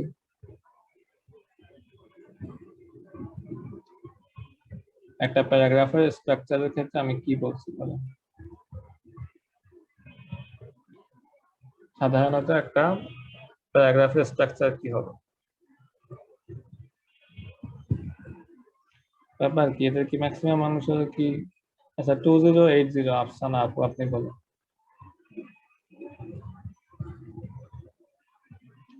আমি বলছি যে একটা প্যারাগ্রাফের স্ট্রাকচার কি হবে, সেটা বলেন। স্ট্রাকচারটা কি হবে? মানে চ্যানেলাইজড জিনিস, মানে নট ফর হচ্ছে ইস্যু আছে। বলেন। একটা হচ্ছে কি টপিক ডেফিনেশন থাকবে, আর হচ্ছে কি একটা টপিক সেন্টেন্স থাকবে, যে ওই প্যারাগ্রাফ মানে আমি কি বলতে চাচ্ছি আর কি, মানে ওই প্যারাগ্রাফটা দিয়ে অ্যান্ড যাতে বুঝতে পারি আর কি প্যারাগ্রাফটা কি নিয়ে আর কি। So topic definition, topic sentence, এরপরে না আমি শুনতে পাইনি আর কি, সরি মানে নেট প্রবলেম। হ্যাঁ হ্যাঁ, বডি প্যারাগ্রাফ। সবার একসাথে কেন এই টেকনিক্যাল সমস্যা আমি বুঝি না। আর একটু বেটার নেট ইউজ করবেন। ওয়াইফাই তে সমস্যা হলে আপনি মোবাইল ডাটা কিনে পাস করবেন। হ্যাঁ, মোবাইল ডাটা দিয়েও আসলে একটু প্রবলেম করতেছে আর কি, জিপি ইউজ করে তারপরেও আর কি প্রবলেম হচ্ছে, বুঝতেছি না কয়েকদিন ধরে, লাস্ট কিছু। ঠিক আছে, এরপর বলছিলাম যে হচ্ছে আমরা বডি প্যারাগ্রাফের যে সেন্টেন্স গুলা, আচ্ছা body structure, sentence 1, sentence 2, sentence 3, আমাদের এই ক্ষেত্রে আমরা বলছি যে এক্সাম্পল বলবো ইন কেস অফ হচ্ছে GRE analytical writing abilities issue task. এরপরে আমরা এই এক্সাম্পলটাকে এক্সপ্লেইন এবং অ্যানালাইজ করব। তবে এবং আমাদের জিআরইর ক্ষেত্রে আমাদের টার্মিনেটিং সেন্টেন্সটা ইম্পর্টেন্ট না, কিন্তু একটা ভালো প্যারাগ্রাফের ক্ষেত্রে আমাদের জন্য টার্মিনেটিং সেন্টেন্সটা ইম্পর্টেন্ট। তো আপনার প্রথমে হচ্ছে টপিক ডেফিনেশন, টপিক সেন্টেন্স, তারপর হচ্ছে বডি প্যারাগ্রাফের যে সেন্টেন্স গুলো বলা যায়, সেন্টেন্স 1, সেন্টেন্স 2, সেন্টেন্স 3 এরকম করে। এবার টার্মিনেটিং সেন্টেন্স থাকবে, শেষ সেন্টেন্সটা যেন টার্মিনেশন ইন্ডিকেট করে, kind of in conclusion, therefore, so এরকম। আচ্ছা, তো এখন হচ্ছে আমি যে কোশ্চেনটা করছিলাম যে হোয়াট ইজ এ প্যারাগ্রাফ। এখন আমরা প্যারাগ্রাফ লিখি কিন্তু জানি না প্যারাগ্রাফ কি জিনিস। তো প্যারাগ্রাফ বলা যায় হচ্ছে এরকম যে বলা যায় a group of sentence on a given topic, কোন একটা টপিকের উপর আমরা হচ্ছে একটা হচ্ছে মানে গ্রুপ অফ, এই যে কি জানি লিখছে এখানে এক্সাম্পল অফ টেকনিক 3, এখানে তাকায় দেখেন এখানে একটা গিভেন টপিকের উপর কিন্তু আমি গ্রুপ অফ সেন্টেন্স আমি লিখি নাই, ইটিএস লিখছে। ইটিএস হচ্ছে একটা গিভেন টপিক, যেটা হচ্ছে ফারহান বললো যে এটা হচ্ছে কোন century, 18th century, 18th century পোর্ট্রেটের কথা বলতেছে। 18th সেঞ্চুরি পোর্ট্রেট নিয়ে একটা হচ্ছে অনেকগুলা সেন্টেন্স, গ্রুপ অফ সেন্টেন্স। এখন দেখেন এই কিছু ক্যারেক্টারিস্টিক্স আছে, এখানে হচ্ছে আমরা কিছু ওয়ার্ডকে হাইলাইট করছি, সবগুলা হচ্ছে লিঙ্কার্স না, কিন্তু হচ্ছে এখানে দেখেন ম্যাক্সিমাম হচ্ছে লিঙ্কার্স আর কানেক্টরস, হ্যাঁ লিঙ্কার্স আর কানেক্টরস, মানে এখানে কিছু লিঙ্কার্স এবং কানেক্টরস দিয়ে এগুলো হচ্ছে কি বলে একটা সাথে আর একটা কানেক্টেড। তো আপনি প্যারাগ্রাফকে এইভাবে ডিফাইন করতে পারেন যে হচ্ছে it is a group of sentences on a given topic connected to each other through cohesive devices। আজকে যেটা আমরা শিখলাম cohesive devices। এখন এই যে example of technique 3, মানে there are different techniques of হচ্ছে কি বলে active reading, হচ্ছে প্যাসেজ, এটা আপনার সব ধরনের রিডিং এর ক্ষেত্রে আপনাকে হেল্প করবে আর কি। হ্যাঁ, তো এখানে হচ্ছে আমি দেখেন একটা গিভেন টপিক কি 18th সেঞ্চুরি পোর্ট্রেট, এখানে অনেকগুলা কোহেসিভ ডিভাইস আছে, এখানে যে ইদার অর, নিদার নর, হাউএভার, স্টিল এন্ড, এই কোহেসিভ ডিভাইস দিয়া এগুলা হচ্ছে একটা সাথে আর একটা কানেক্টেড। তাহলে এখান থেকেই আপনি এটা ডিফাইন করতে পারেন যে it is a group of sentences on a given topic connected to each other through cohesive devices. এখন আপনাদের কেউ যদি জিজ্ঞেস করে হোয়াট ইজ এ প্যারাগ্রাফ, বলতে পারবেন না?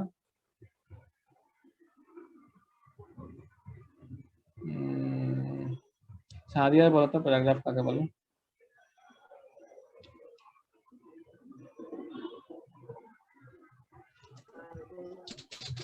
ভাই 10 মিনিট ধরে তো আমি নাই।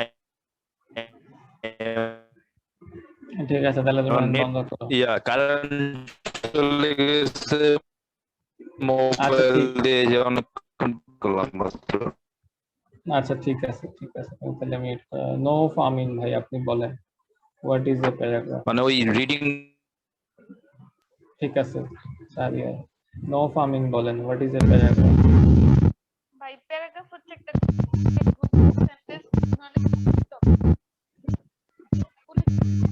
আচ্ছা ঠিক আছে, আমি সরি। হ্যাঁ, আপনার হচ্ছে আপনার নেটের অবস্থা খারাপ, শোনা যাচ্ছে না। এরপর হচ্ছে নিতুল বলো তো, মার্গু বা নিতুল। আচ্ছা, প্যারাগ্রাফ হচ্ছে a group of sentences on a given topic linked with cohesive devices. মানে কানেক্টেড উইথ ইচ আদার। এখন তুমি এইটা এই যে এক্সাম্পল অফ টেকনিক 3 এটা দিয়ে বুঝিয়ে বলো তো যে এটা কিভাবে একটা প্যারাগ্রাফ।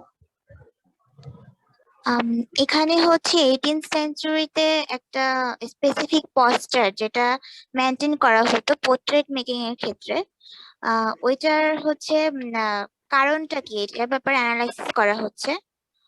তো সেক্ষেত্রে এখানে বিভিন্ন কোহেসিভ ডিভাইসেস ইউজ করে বিভিন্ন এক্সাম্পলের মাধ্যমে এটাকে অ্যানালাইজ করা হয়েছে আর কি প্যারাগ্রাফটাতে কিছু সেন্টেন্সের মাধ্যমে। Maybe I am not sure. ঠিক আছে, থ্যাংক ইউ। হ্যাঁ, এখন হচ্ছে একটু মনোযোগ দিয়ে খেয়াল করলে আমরা বুঝতে পারি যে most of the GRE passages, মানে জিআরই প্যাসেজ গুলোতে যেটা করা হয় সাধারণত কোনো একটা আইডিওলজি, কোনো একটা রিসার্চ ফাইন্ডিং কিংবা কোনো একটা কনভেনশনকে অ্যাটাক করা হয়। তো যখন আমাকে কোনো একটা জিআরই প্যাসেজের পারপাজের কথা বলা হবে, in most of the cases it is attacking and কি বলে it is attacking a convention or a research finding or an ideology or a belief, হ্যাঁ, এরকম কোনো একটা কিছুকে অ্যাটাক করতেছে। আমরা যদি খেয়াল করি যে আমরা কিছু কিছু জায়গাতে মানে হাইলাইট করছি স্ট্যান্ডার্ড, তাই না, বা এটাকে বোল্ড করছি, তাহলে স্ট্যান্ডার্ড ইন্টারপ্রিটেশন, এই যে স্ট্যান্ডার্ড শব্দটা দেখে আমি বুঝতেছি একটা কন্ট্রাস্ট আসতেছে, তাই না? যে প্রথম সেন্টেন্সটা আমাদেরকে বলতেছে যে 18th সেঞ্চুরিতে হচ্ছে একটা পোর্ট্রেটের দাঁড়ানোর ভঙ্গিমা কিংবা হচ্ছে যে unbutton waistcoat, one hand inside is partially unbutton waistcoat, তো এটার কথা বলতেছে। কারণ স্ট্যান্ডার্ড শব্দটা দেখে আমার মাথার মধ্যে ট্রিগার হওয়া উচিত যে এর সামনে যেটা আসতেছে সেটা হচ্ছে যে টপিক সেন্টেন্স, সেটাকে হচ্ছে অ্যাটাক করবে। তো আমরা তাকায় দেখলে বুঝতে পারতেছি যে এই অংশটুকু, interpretations of this portrait poster offer observations of corresponding demonstration, either that it mirrors actual behavior or it borrows from classic aesthetically। মানে হচ্ছে কি আমাকে হচ্ছে ইদার অর নিদার নট দিয়া দুইটা ইন্টারপ্রিটেশনের কথা বলতেছে, যে ক্লাস অফার অবজারভেশনস, মানে এই প্লুরাল যে এটাতে আমার একটু খেয়াল করা উচিত যে আমি দেখতেছি দুইটা ইন্টারপ্রিটেশনের কথা বলতেছি, ইন্টারপ্রিটেশন 1 and ইন্টারপ্রিটেশন 2। এখন আমি একটু যদি আগাই যে সাচ এক্সপ্লেনেশনস হাউএভার, তো এই ধরনের স্ট্রাকচার ওয়ার্ড দেখলে আমার ব্রেনের মধ্যে একটা ট্রিগার করা উচিত। হাউএভার দেখে আমি আরেকটু সিরিয়াস হব যে হ্যাঁ মানে ও কিছু একটা বলতে যাচ্ছে যেটা স্ট্যান্ডার্ড ইন্টারপ্রিটেশনটাকে অ্যাটাক করবে।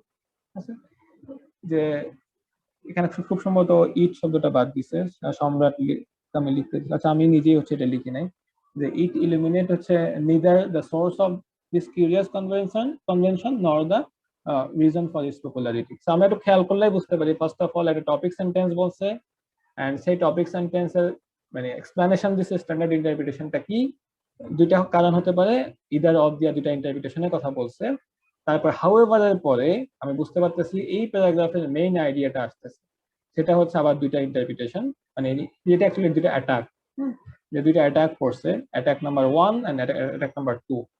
একটু খেয়াল করলেই দেখেন যে neither the source of its curious convention nor the reason of its popularity, তো দুইটার কোনোটাকে সে এক্সপ্লেন করে না, মানে এই এক্সপ্লেনেশনটা এটা কিউরিয়াস কনভেনশন এবং হচ্ছে পপুলারিটি দুইটার কোনোটাকে এক্সপ্লেন করে না। তার মানে এই পুরো প্যারাগ্রাফের মধ্যে সবচেয়ে ইম্পর্টেন্ট সেন্টেন্স হচ্ছে such explanations however illuminate neither the source of this curious convention nor the reason for its popularity। তার মানে পুরো প্যারাগ্রাফের সবচেয়ে ইম্পর্টেন্ট সেন্টেন্স হচ্ছে এটা, কারণ এটা হচ্ছে সেন্টেন্সের মেইন আইডিয়া, ঠিক আছে? তো এরপর একটা সামনে যদি আগাই, ইট ইজ ট্রু দ্যাট, তো আমরা যখন হচ্ছে আপনাদেরকে এডব্লিউ এর রাইটিংটা শেখানোর চেষ্টা করছি, আমি বলছিলাম কি your fourth paragraph will be concession paragraph. Concession paragraph মানে কি, আপনি তার মানে এরকম একটা কিছু বলতেছেন যে ইট ইজ নট এ হচ্ছে ব্ল্যাক এন্ড হোয়াইট ইস্যু, ঠিক আছে, যে there might be different interpretations, but আপনি সেটাকে কি করতেছেন, কোয়ালিফাই করতেছেন বা সেটাকে আপনি কনসেশন করছেন, তাই না? তো বলছিলাম কি ধরেন আমরা এক্সাম্পল দিয়ে বলছিলাম যে smoking should be prohibited in the public places, তো আপনি বলছেন স্মোকিং এর কারণে এয়ার পলিউশন হয়, মানুষের নানা ধরনের রোগ হয়, সো ইট শুড বি হচ্ছে ব্যান্ড ইন পাবলিক প্লেসেস। কিন্তু পরে এসে বললেন কি একটা কনসেশন প্যারাগ্রাফ নিয়ে আসেন, না সিগারেট থেকে তো গভর্নমেন্ট অনেক টাকা হচ্ছে কি পাই, হচ্ছে কাইন্ড অফ ট্যাক্স পাই, তাই না, গভর্নমেন্টের অনেক ইনকাম আছে, তো দ্যাটস ওয়াই হচ্ছে আমাদের উচিত স্মোকিং জোন করে দেওয়া। তার মানে কি আপনি এখানে কনসেশন করতেছেন, তাহলে আপনি একটু খেয়াল করলে দেখেন যে ইট ইজ ট্রু, এরপরে যে অংশটুকু it is true that in real life the hand-in was a common stance for elite men। তার মানে সে যে এর আগের সেন্টেন্সে অ্যাটাক করলো, সে অ্যাটাকটাকে কনসেশন করতেছে, মানে কোয়ালিফিকেশন করতেছে। হ্যাঁ এটা সত্য যে হচ্ছে কি বলছে যে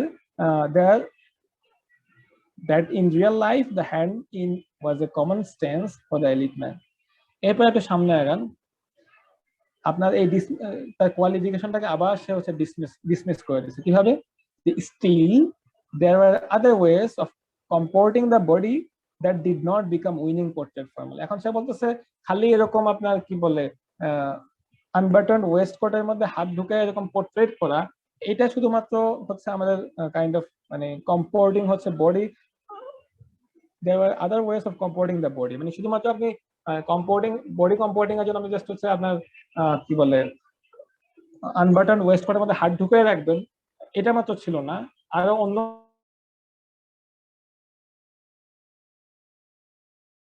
এই যে স্টিলের পরে যে সেন্টেন্স মানে স্টিলের পরে যে অংশটুকু এটা কি করতেছে কনসেশনটাকে আবার কোয়ালিফাই মানে আপনাদের and even if the hand-in portrait does resemble certain classical statues, what accounts for the adoption of this particular approach?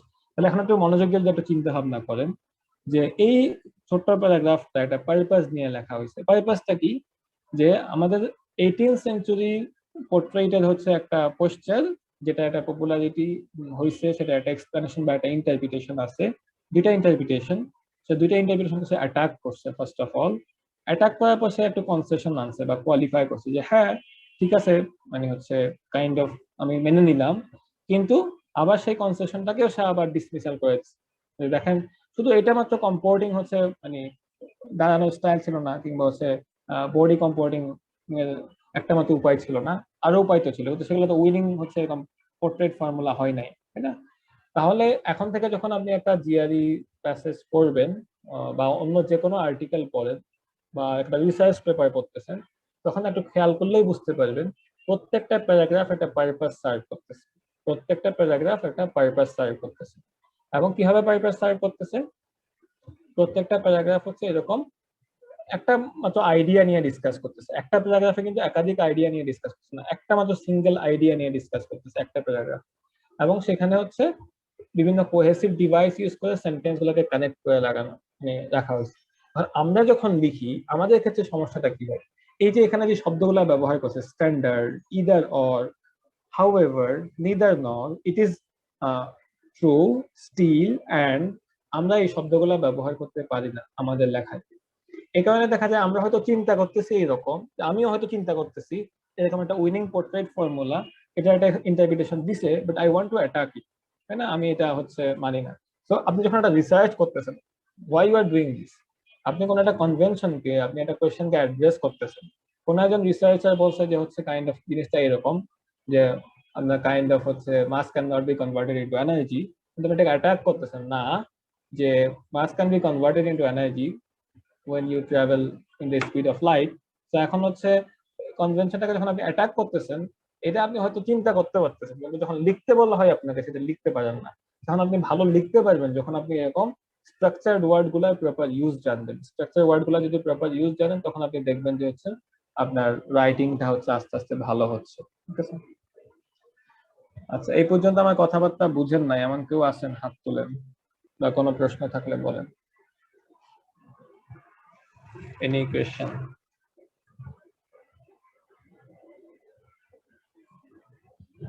so 9:26 হয়েছে না তার মানে 1.5 ঘন্টা আগেই 8-10 জন বিদায় গ্রহণ করছে মানুষের ধৈর্য শক্তি খুবই কম আচ্ছা সো আপনার কয়েকটা যখন আপনি লিখবেন এখন থেকে আর কি আমাদের যে রাইটিং টাস্কগুলো দিতে হবে not only the writing task vocabulary লিখবেন আর কি সেন্টেন্সটা লিখবেন কয়েকটা জিনিস মাথায় রাখবেন সেটা হচ্ছে এক আপনার কি বলা যায় এটাকে আপনার ওয়ার্ড এবং সেন্টেন্স গুলা যাতে প্রপারলি হচ্ছে বোঝা যায় ঠিক আছে বা হচ্ছে এবং সংক্ষিপ্ত হয় ঠিক আছে তো আপনার কাইন্ড অফ সেন্টেন্স গুলা হচ্ছে অবশ্যই must be sentences must be expressive and concise আমরা যখন লিখি আমরা এই দুইটা জায়গাতে ফেল করি হ্যাঁ যে আমরা আসলে যেটা এক্সপ্রেস করতে চাচ্ছি মানে অর্থবোধক করতে পারি না আমার কথাটাকে কি বুঝাইতে চাচ্ছি সেটা আসলে বুঝতে পারি মানে বুঝাইতে পারি না এই জন্য আমাদের লেখা দেখে বিদেশিরা হয়তো হাসে ঠিক আছে আচ্ছা এরপর হচ্ছে ওই যে একটা কনক্লুশন আমি ড্র করছিলাম যখন আমি রেফারেন্স লিঙ্কার্স এর ইউজের কথা বলছি হোয়াট ওয়াজ দ্য কনক্লুশন এটা বলবেন হচ্ছে ফারহান বলো আমি যখন রেফারেন্স লিঙ্কার্স এর ব্যবহার দেখাইছিলাম তখন রাইটিং নিয়ে আমি একটা কনক্লুশন ড্র করছি হোয়াট ওয়াজ দ্য কনক্লুশন আমি বলছি লেখার সময় এই জিনিসটা খেয়াল রাখবেন সেটা কি ভাই ফারহান আপন জি ভাই what was that ভাই হচ্ছে কানেক্টরস গুলো নেই, কিন্তু ভাই কনক্লুশনটা এক্স্যাক্টলি মনে নাই ভাই। তোমার মনোযোগ শক্তি আর একটু বাড়াইতে হবে। ঘড়ির কাঁটার দিকে 5 মিনিট, সেকেন্ডের কাঁটার দিকে তাকায় থাকো। এরপর হচ্ছে তাবাসসুম রহমান, আপনি বলেন। আমি যখন রেফারেন্স লিঙ্কার্স এর কথা বলছি তখন আমি ভালো রাইটিং এর জন্য একটা কনক্লুশন ড্র করছি যে এই জিনিসটা খেয়াল রাখতে হবে। What was that? ভাই রিপিটেশন ভাই অ্যাভয়েড মনে করতে হবে।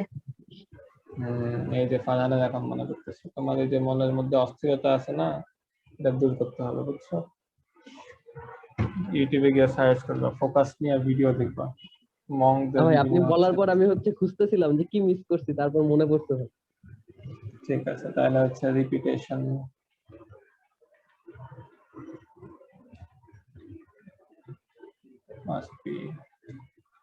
আপনার সবকিছুর ক্ষেত্রে একজন গুরু দরকার হয়, বুঝছেন? মানে যে কোনো কিছুর ক্ষেত্রে গুরু দরকার হয়, কিন্তু এখনকার বাচ্চা কাচ্চাগুলো খুবই অস্থির, ক্ষুধার্তও থাকতে চায় না, বোকাও থাকতে চায় না। বললাম না একদিন এই জায়গায় যাই, একদিন ওই জায়গায় যাই। তো কলেজ লাইফ থেকে আমি একজনের সাথে হচ্ছে আর কি, মানে আমার একজন টিচার আছেন অর্ডান কলেজে। আমি এখন ইউনিভার্সিটি থেকে পাশ করে গেছি, তাও এখনো সাথে সাথে লেগে আসছে, ঠিক আছে? গালি খাই, বকা খাই, ঠিক আছে? গালি খাই না, বকা খাই আর কি, বকা খাই, তাও লেগে আছে। কিন্তু দেখা যাচ্ছে কি, মানে এরকম আপনাদের ক্ষেত্রে যে কোনো কিছু ডেভেলপমেন্টের জন্য look for someone who can help you. যে আপনাকে it might be about your writing, it might be about your spiritual development, it might be about your academic development. আপনি একজন বায়োকেমিস্ট হতে চান, you must need a mentor. আপনার ভালো mentor লাগবে। এরা কখন বুঝবেন? আমি নিজেও যদি এক্সপিরিয়েন্স করি নাই, কিন্তু মানুষের সাথে কথা বলে বুঝি। 5 বছর যখন একজন মানে বজ্জাত প্রকৃতির পিএইচডি সুপারভাইজার পড়বে না, তখন আসলে বুঝবেন। যারা টাইম পেপার করছেন তারা অনেক ক্ষেত্রে বুঝেন যে একজন বাজে আজাইরা সুপারভাইজার হইলে আপনার লাইফ কিরকম ফেল হয়। এই জন্য you must look for a good mentor. তো আমি যেটা বলতেছিলাম আর কি, যে রাইটিং এর ক্ষেত্রে বা আমি যে ম্যাগাজিনে কাজ করতে করতে কোন একজন মেন্টরের সাথে কাজ করছি না, কলেজে একজন টিচারের সাথে কাজ করছি, এরকম সবকিছুর ক্ষেত্রে you guys need to look for a mentor. তাইলে দেখবেন যে আপনার ডেভেলপমেন্ট হচ্ছে, যে আপনাকে ফিডব্যাক দিবে, যে দেখেন আপনার এই ভুলটা হচ্ছে, এটা একটু সংশোধন করেন। হ্যাঁ, এই হচ্ছে ব্যাপার। এরপর যেটা করতে পারেন হচ্ছে, ওই যে বললাম কি বলছি, যে আমাদের রাইটিং রুব্রিক্স যেটা টোফেলের ক্ষেত্রে এবং হচ্ছে আইএলটিএস এর ক্ষেত্রে, এটাকে আমরা বলি গ্রেডিং ক্রাইটেরিয়া। সেখানে কি কি ছিল? Task achievement, grammatical accuracy. So আপনার কি হওয়া উচিত? Ensure grammatical accuracy. আপনার গ্রামাটিক্যাল অ্যাকুরেসি হচ্ছে কিভাবে চেক করবেন? আপনি হচ্ছে যেটা করতে পারেন, আমি করি কি, আমি হচ্ছে গুগল ডকে কাজ করি সাধারণত। আপনি হচ্ছে ইয়া করতে পারেন, এই যে আপনার গ্রামারলিটাকে ইনস্টল করে নিতে পারেন। দেখবেন যে আমরা হচ্ছে যারা বাংলাদেশ থেকে লিখি, বেশিরভাগ মানুষের ম্যাক্সিমাম জায়গায় প্রিপোজিশন ইউজ করতে পারে না, কারণ আমাদেরকে ছোটবেলা থেকে কি করছে, প্রিপোজিশন শিখাইছে, পাহাড় পর্বতের জায়গায় দি বসে, এটার জায়গায় দি বসে, কিন্তু অ্যাকচুয়াল মানে কি বলে জেনুইন জায়গায় দি বসাইতে পারেন। দেখবেন যে আপনার বহুত জায়গায় দেখবেন মানে ডেফিনিট আর্টিকেল বসান নাই, ইনডিফিনিট আর্টিকেল বসান। আজকে আপনি চেক করতে পারেন, কিছুটা লিখেন, লিখে গ্রামারলি ইনস্টল করা থাকলে গ্রামারলিতে করেন, অথবা হচ্ছে অনলাইনে গিয়ে গ্রামারলিতে আপনার লেখাটা দেন। তাহলে দেখবেন গ্রামারলি আপনাকে সবচেয়ে বেশি সাজেস্ট করতেছে, এক হচ্ছে আপনার আর্টিকেল, দুই হচ্ছে আপনার প্রিপোজিশন, ঠিক আছে? তাহলে আমরা ছোটবেলা থেকে ক্লাস 5-6 থেকে আর্টিকেল পড়লেও পাহাড় পর্বতের আগে দুই বসে, এরপর হচ্ছে কিসের আগে দুই বসে, এরকম করে পড়ে কিন্তু অ্যাকচুয়াল জায়গায় ইউজ করতে পারি না, কারণ আমাদেরকে ভুল পদ্ধতিতে আসলে ইংরেজি শেখানো হয়েছে। ভুল পদ্ধতি বলবো না, আমি বলবো আর কি যে আসলে এটা ইফেক্টিভ না। আচ্ছা, এরপরে কি করা যেতে পারে? এনশিওর গ্রামাটিক্যাল অ্যাকুরেসি, এবং যেটা বললাম যে হচ্ছে রুব্রিক্স এর ক্ষেত্রে একটা ক্রাইটেরিয়া হচ্ছে গ্রামাটিক্যাল অ্যাকুরেসি, আর দুইটা ক্রাইটেরিয়া কি কি ওজন বলেন তো? আমি একটা বললাম টাস্ক অ্যাচিভমেন্ট, মানে আপনাকে যে টপিকটা দেয়া হয়েছে, আপনাকে বলছে কম্পিউটার নিয়ে লিখতে, আপনার কি হলো, আপনি কিন্তু হচ্ছে মানে অন্য কিছু নিয়ে লিখতে পারবেন না, কম্পিউটার নিয়ে লিখতে হবে। লিখতে বলছে কম্পিউটার নিয়ে, আপনি মোবাইল নিয়ে লিখতে কিন্তু আপনাকে নাম্বার দিবেন, তো আপনাকে হচ্ছে কম্পিউটার নিয়ে, এটা হচ্ছে টাস্ক অ্যাচিভমেন্ট। সেকেন্ডলি বলছে কি, সেকেন্ডলি বলছে হচ্ছে গ্রামাটিক্যাল অ্যাকুরেসির কথা বলছে। থার্ডটা কি হবে কয়েকদিন বলেন তো? গ্রেডিং ক্রাইটেরিয়া আজকে যেটা আমরা পড়লাম, যেটার লেক্সিক্যাল রিসোর্স, আরেকটা কি? Cohesion and coherence. Cohesion and coherence. তাহলে এখন থেকে আমরা যখন যে কোনো টপিক নিয়ে লিখবো, আস্ক ইয়োরসেলফ সাম কোয়েশ্চেন, যে আমার যে টপিকটা নিয়ে লেখার উদ্দেশ্য ছিল সেটা নিয়ে কি লেখা হয়েছে কিনা। টাস্ক অ্যাচিভমেন্ট নিয়ে নিজেকে কোয়েশ্চেন করেন। সেকেন্ডলি হচ্ছে আপনি নিজেকে কোয়েশ্চেন করেন আপনার সেকেন্ডটা কি বললাম, গ্রামাটিক্যাল অ্যাকুরেসি।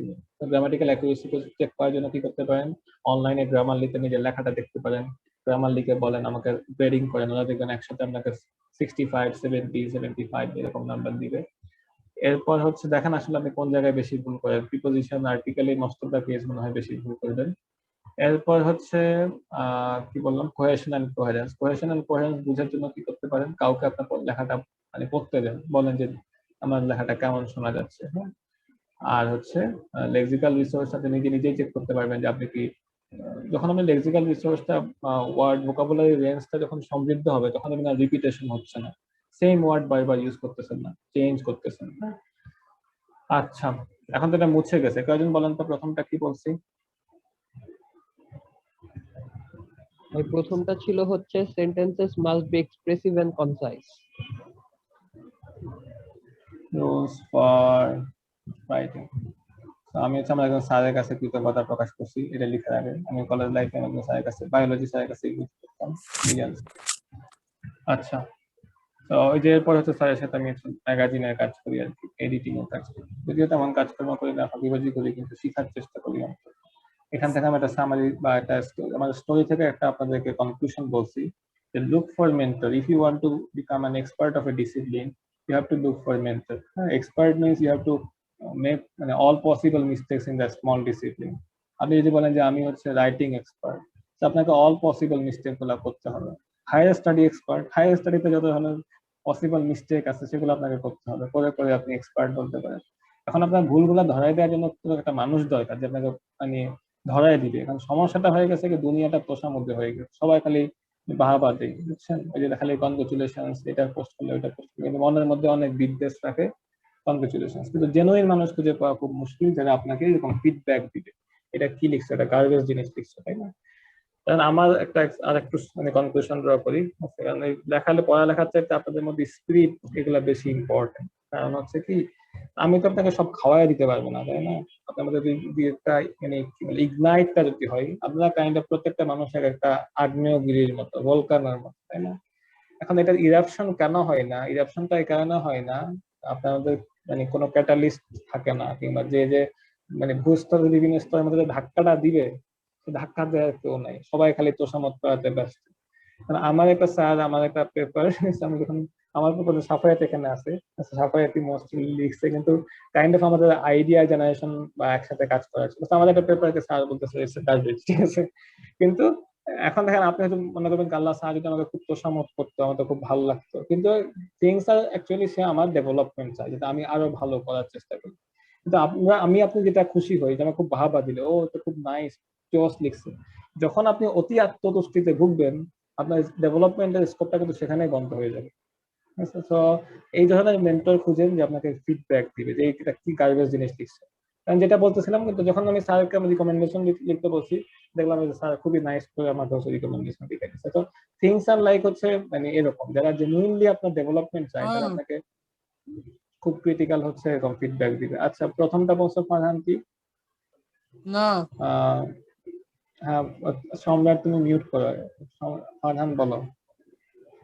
প্রথমটা হচ্ছে sentences must be expressive and concise.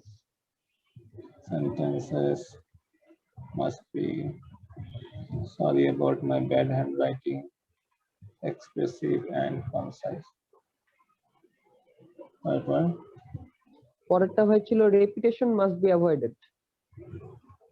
repetition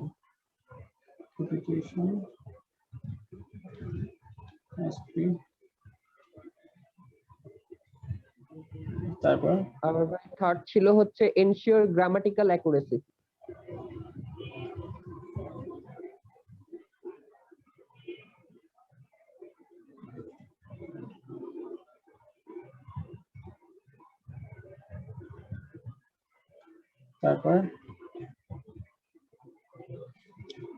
তারপর হতে পারে আজকে আমরা যেসব জিনিসগুলো শিখলাম, কি শিখছি? লিঙ্কার শিখছি, তাই না? মানে কোহেসিভ ডিভাইস গুলা শিখছি। তো কোহেসিভ ডিভাইস ছাড়া আরো হচ্ছে ব্যাপার স্যাপার আছে, কি কি আছে? আমরা বাংলা আরেকটা জিনিস হচ্ছে, বাংলাদেশ থেকে যারা লিখি, আমি জানি অন্য জায়গাগুলো সম্পর্কে আমার তো বেশি ধারণা নাই, কারণ হচ্ছে আমার এই ধরনের লেখা বেশি দেখা হয়েছে আর কি কলেজ লাইফ থেকে, যে ম্যাগাজিনের কারণে অনেক নানা কিসিমের মানুষের লেখা দেখা হয়। তো সেটা হচ্ছে যে আমরা মানে ফ্রেজ ইউজ করতে পারি না। এখন বলেন তো ফারহান, বলে তো হোয়াট ইজ ফ্রেজ? ফ্রেজ কাকে বলে? ভাই ফ্রেজের ডেফিনেশন আমি জানি না ভাই, মানে ডেফিনেশন বলতে পারবো না। ডেফিনেশন বলতে পারবো না। সাবিহা সুলতানা আপু, আপনি বলেন তো ফ্রেজ কাকে বলে? কিছু ওয়ার্ড যেগুলো লিটারারি টার্মে মনের ভাব প্রকাশ করে। ডেফিনেশন হয় নাই, কিন্তু ক্লোজ। ডেফিনেশন হয় নাই। এরপর হচ্ছে রিজু আফনান, আপনি বলেন। আমি বলছি ক্লাসে ফ্রেজ কাকে।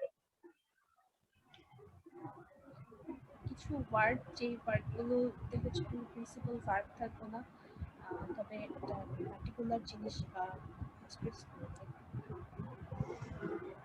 Clause, complete definition হয় না। There is a group of words with a meaning but without a subject or a verb. A group of words with a meaning without a subject or verb.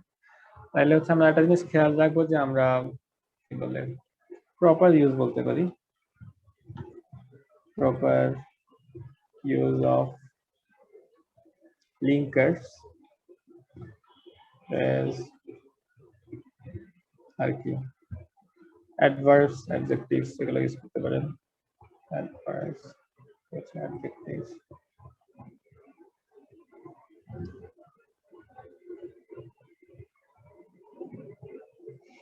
আর এটা কি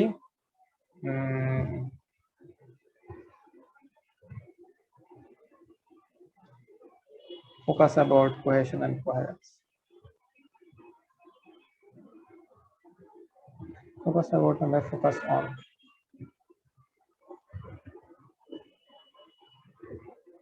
Cohesion and coherence.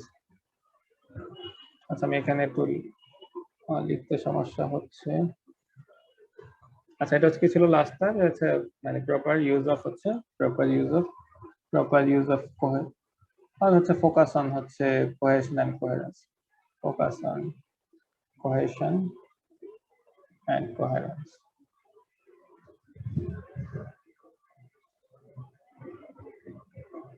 মাঝখানে যে আমি মাঝে মধ্যে pause দিই না, এই সময়টা অন্যদিকে কনসেন্ট্রেট করবেন না। এই ধরেন আপনার স্ক্রিনটা সরে গেছে, আমি যে সময়টা 1 মিনিট পজ দিচ্ছি, মানে আপনার ব্রেইনটাকে ট্রিগার করেন, কোয়েশ্চেন আস্ক করেন। আচ্ছা, 5টা রুলসের কথা যে বলছে, আমি চিন্তা করে দেখি তো কি কি রুলসের কথা বলছে। তো যখন এই পজ দেওয়া হয়, দ্যার ইজ এ পারপাস। আমি যে কোনো একটা সেশনে মাঝখানে যে পজ দিই, এটা একটা পারপাস আছে। পারপাসটা হচ্ছে এরকম, আপনার ব্রেইনটাকে একটু চিন্তা করার স্কোপ দেওয়া হয়। তো এই মাঝখানে একটু স্কোপটা দিবেন। সাদিয়া, তোমার কি নেট ভালো হয়েছে?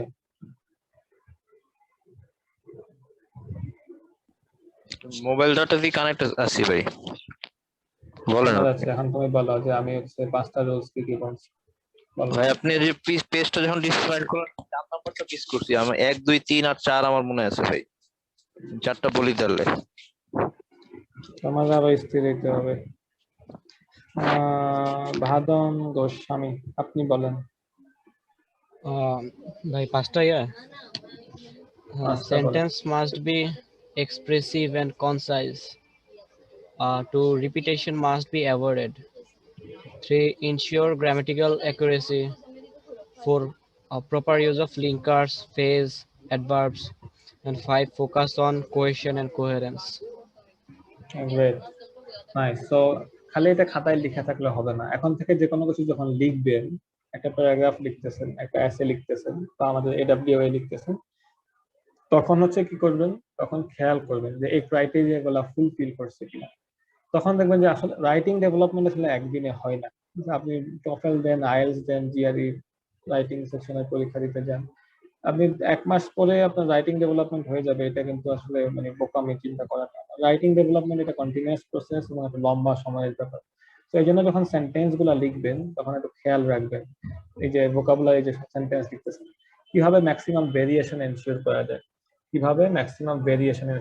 ভেরিয়েশন বলতে আমি কি বুঝাচ্ছি, এই যে আমি আজকে আপনাদেরকে বললাম, আপনাদেরকে লিঙ্কার শেখানো হলো এবং হচ্ছে কনজাংশনস গুলা মানে কানেক্টরস গুলা শেখানো হচ্ছে। তো এইগুলা ইউজ করে কি করতে পারেন যে আপনি যখন লিখতেছেন তখন একটু খেয়াল রাখবেন যে আপনার স্ট্রাকচারটা মানে এভাবে বলা যাচ্ছে মেইনটেইন ওগুলা ছিল রুলস, কিন্তু এটা কাইন্ড অফ চেকলিস্ট বলা যায়। যখন আপনি এডব্লিউ এটা সাবমিট করতেছেন আমাদের অ্যাসাইনমেন্ট আকারে, তখন খেয়াল রাখবেন যে হচ্ছে একটা স্ট্রং স্ট্রাকচার কি মেনটেন করা হচ্ছে কিনা। তাহলে এটা লিখে যায় যে মেনটেইন হচ্ছে স্ট্রং স্ট্রাকচার, এটাকে বলা যায় চেকলিস্ট। আমি হচ্ছে অনেক অনেক জায়গা থেকে লাইনিংস কে আমরা এখানে একসাথে কম্পাইল করছি, তো এটা আপনার জন্য খুবই ইউজফুল। মানে এই জিনিসটা আমি আপনাকে বলতেছি হচ্ছে অ্যাদাম নামে একটা লোক আছে, তার হচ্ছে ইনস্ট্রাকশন থেকে মেনটেন হচ্ছে স্ট্রং স্ট্রাকচার। আমরা একটা স্ট্রাকচার শিখছি ফর AWA ইস্যু আছে, সেটা কি 5 প্যারাগ্রাফ এসে স্ট্রাকচার। সেখানে কি ছিল, body paragraph 1, body paragraph 2 and body paragraph 3 was the concession paragraph and final paragraph was the conclusion. তো আপনি চিন্তা করবেন যে আমার এই স্ট্রাকচারটা কি মেনটেন করা হয়েছে কিনা। এরপর হচ্ছে আমরা যেটা বলছিলাম যে আপনার ভোকাবুলারি রেঞ্জ, তাহলে এটাকে আপনি চেক করবেন যে ইমপ্রুভ ভোকাবুলারি রেঞ্জ। এটার আরেকটা নাম বলছি আমি গ্রেডিং ক্রাইটেরিয়া ক্ষেত্রে, সেটা কি, এটার আরেকটা নাম কি, কি ব্যাপার? Lexical resources. হ্যাঁ, তো থার্ড হচ্ছে এই যে যেটা আমরা দেখলাম শেষে, যেটা আমরা ফ্রেজ লিঙ্কার্স এর কথা বলছি, তাহলে understand linking phrases.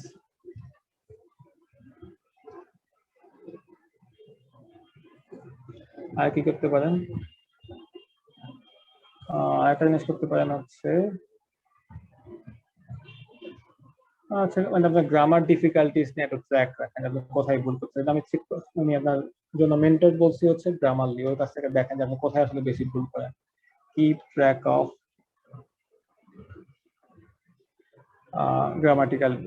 Grammar difficulties বলা যায়, গ্রামার ডিফিকাল্টিস। সো মোটামুটি আপনি হচ্ছে একটা কি বলা যায়, একটা কাজ করতে পারেন কি, আপনি হচ্ছে যদি আপনি একটা খুব হাই ক্লাস অ্যাসে লিখতে চান, ফর ইনস্ট্যান্স মানে 8, 8.5, 9 এরকম অ্যাসে লিখতে চান, তখন আপনার ফোকাস থাকা উচিত যে focus on complex grammatical structure. Focus on complex grammatical structure. মানে এটা বলতে আমি কি বুঝাচ্ছি, কারণ আপনি একটার পর একটা খালি সিম্পল সেন্টেন্স লিখতেছেন, সিম্পল সেন্টেন্স লিখতেছেন, তখন কিন্তু ভালো লাগবে না। হ্যাঁ, তো আপনাকে যেটা করতে হবে যে ধরেন ভ্যারিয়েশন আনতে হবে, যে একটা সিম্পল সেন্টেন্স লিখতেন, একটা কমপ্লেক্স সেন্টেন্স, একটা কম্পাউন্ড সেন্টেন্স, কিংবা কম্পাউন্ড কমপ্লেক্স সেন্টেন্স লিখতেন। এখন যদি আমরা কোয়েশ্চেন করেন যে what is simple sentence, what is complex sentence, what is compound sentence, what is compound complex sentence, this is not my job for today. This এটা আপনারই কাজ। যদি আপনি এইসব জিনিসপত্র ভুলে যে থাকেন তাহলে এগুলা রিভিশন দিবেন আর কি।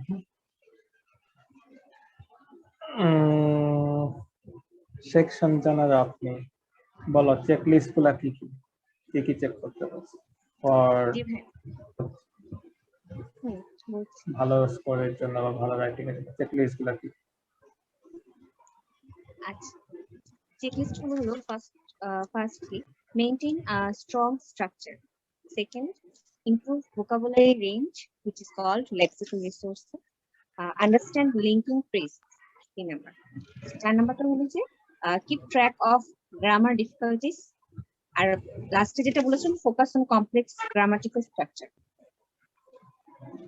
ঠিক আছে, তো আমি হচ্ছে আপনাদেরকে একটা অ্যাসাইনমেন্ট দিচ্ছি। কি অ্যাসাইনমেন্ট? সেটা হচ্ছে আপনারা যেটা হচ্ছে যারা না কি, আমি আসলে আমার জায়গা থেকে এক্সপেক্ট করি আপনারা বেশি মানুষ ভোকাবুলারি এবং AWA সাবমিট করবেন, কারণ আমার জায়গা থেকে যতটুকু পরিমাণ ইফোর্ট আপনার জায়গা থেকে না থাকলে কিন্তু আমি নিজে আর এনার্জি পাবো না, তখন দেখবেন যে হচ্ছে কাইন্ড অফ মানে হয়তো এনার্জি কমে যাবে, তাই না? তো আপনারা যদি হচ্ছে কাইন্ড অফ সিরিয়াসনেস দেখাইতে পারেন, আমাদের জায়গা থেকে একটা ভালো লাগা কাজ করবে, না ডেভেলপমেন্ট হচ্ছে।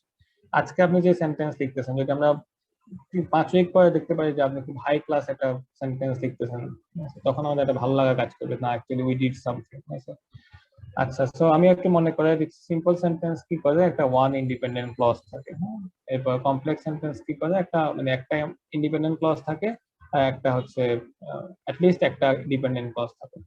কম্পাউন্ড সেন্টেন্স হচ্ছে অ্যাটলিস্ট দুইটা হচ্ছে আপনার ইন্ডিপেন্ডেন্ট ক্লজ থাকে, যেটা কোঅর্ডিনেটিং কনজাংশন দ্বারা জয়েন্ট থাকে। এই যে আমরা থিংস আর ইন্টারকানেক্টেড, আমরা যত কিছু পড়াইতেছি এই কোর্সে প্রত্যেকটা জিনিস ইন্টারকানেক্টেড। তো আপনি ফাঁকি ঝুঁকি দিলে খুব একটা ফায়দা নেই, বুঝছেন? ফায়দা নাই বলতে হয়তো একটু উপকৃত হবেন।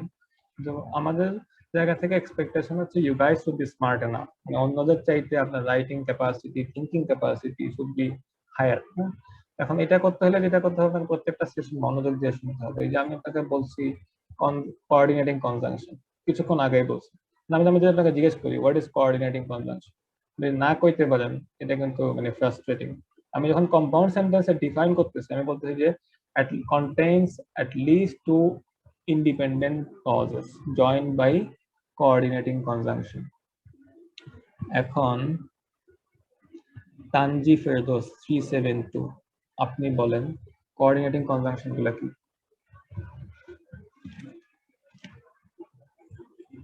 What are the coordinating conjunctions?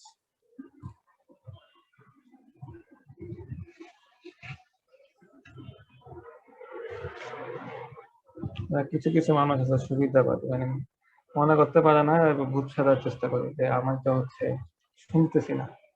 সাধু চৈতি দাস 1613, আপনি হচ্ছে আমাদের ভলান্টিয়ার সেশনের পার্টিসিপেন্ট না, কিন্তু আমি হচ্ছে আপনার এখন লিসেনিং ক্যাপাসিটি চেক করতেছি। আপনি বলেন কোঅর্ডিনেটিং কনজাংশন গুলো আমি কি কি বলছি?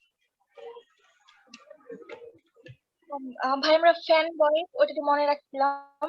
এফ এ হচ্ছে ফর, এতে হচ্ছে এন্ড, এম তে হচ্ছে নর, বিতে বাট, ওতে হচ্ছে অর অথবা ইদার অর, আর ওয়াই তে হচ্ছে ইয়েট অথবা জাস্ট, আর এস তে হচ্ছে সো।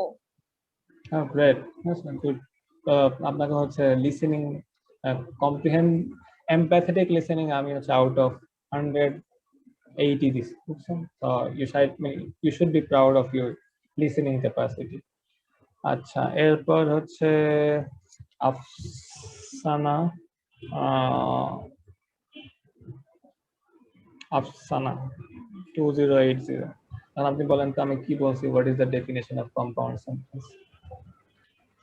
কম্পাউন্ড সেন্টেন্সের ডেফিনেশন হচ্ছে দুইটা ইন্ডিপেন্ডেন্ট ক্লজ থাকবে, যেটা হচ্ছে একটা হচ্ছে কোঅর্ডিনেটিং কনজাংশন দিয়ে যুক্ত থাকবে আর কি।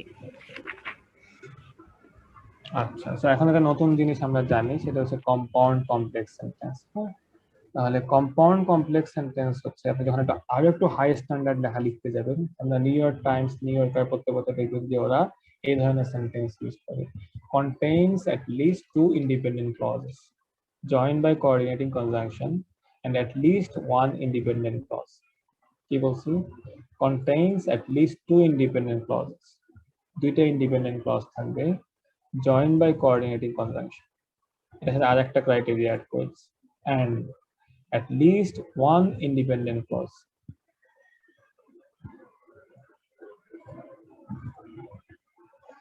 আচ্ছা, সো আগে কি ছিল যে আমাদের দুইটা ইন্ডিপেন্ডেন্ট ক্লজ হচ্ছে আমরা কোঅর্ডিনেটিং, জাস্ট সেখানে একটা এক্সাম্পল যদি বলি, compound complex sentence, the economy which has been stagnant for some time has finally shown sign of growth, but job listings nevertheless remain flat. The economy, which reference link has been stagnant for some time, has finally shown sign of growth, but the coordinating conjunction but job listings, আচ্ছা আমি বোধহয় প্রথমে বলতে গেলে আপনি independent বলছি না, at least one independent, so at least one dependent clause contains at least two independent clause joined by coordinating conjunction, এবং বলছি যে and at least one dependent clause। এই যে বললাম the economy which has been stagnant for some time, which has been stagnant for some time dependent clause has finally shown sign of growth, তাহলে মূল অংশটা কি ছিল? the economy has finally shown sign of growth, এটা একটা হচ্ছে independent clause, but coordinating conjunction, job listings nevertheless remain flat, job listings nevertheless remain flat, আর একটা independent clause. তাহলে যেটা বললাম, যখন আপনি কম্পাউন্ড কমপ্লেক্স সেন্টেন্স লিখতেছেন, এখানে দুইটা ইন্ডিপেন্ডেন্ট ক্লজ, একটা কোঅর্ডিনেটিং কনজাংশন দ্বারা কানেক্টেড থাকবে, ইন্ডিপেন্ডেন্ট ক্লজ, এবং এখানে অ্যাটলিস্ট একটা হচ্ছে ডিপেন্ডেন্ট ক্লজ থাকবে। যে আমি একটা সেন্টেন্সের উদাহরণ বলছি, the economy which has been stagnant for some time. এই যে দেখেন, দ্য ইকোনমি কমা দিয়ে হুইচ বললাম, তাহলে এই যে হুইচ কাকে রেফার করতেছে? ইকোনমিকে রেফার করতেছে। This is the use of reference linkage. The economy which has been stagnant for some time, which has been stagnant for some time, এই অংশটুকু একটা dependent clause, has finally shown sign of growth। তাহলে মূল sentence থেকে the economy has finally, ওই dependent ক্লজটা বাদ দিলে the economy has finally shown sign of growth, এটা হচ্ছে একটা independent clause, but coordinating conjunction job listings nevertheless remain flat। তো একজন এখন আমার এই সেন্টেন্সটা বলেন, আমি এখন এখানে লিখবো যে আপনি কতটুকু মনোযোগ দিয়ে শুনছেন আমার কথাটা, আমি লিখবো। কে বলবেন? 1980 মাইশা বৃষ্টি, আপনি সেন্টেন্সটা বলেন, আমি লিখতেছি। বলেন কি ব্যাপারে, নাকি অবহেলিত জনপদে থাকে নাকি, নাকি এরকম ভূতের মতো বসে থাকে আল্লাহ জানে। কাজী এমডি মাসুম 438, আপনি বলেন সেন্টেন্সটা বলেন।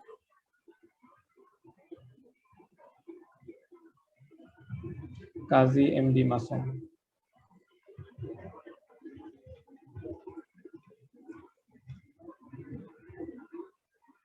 ওয়ান 1987 জেরিন বলেন।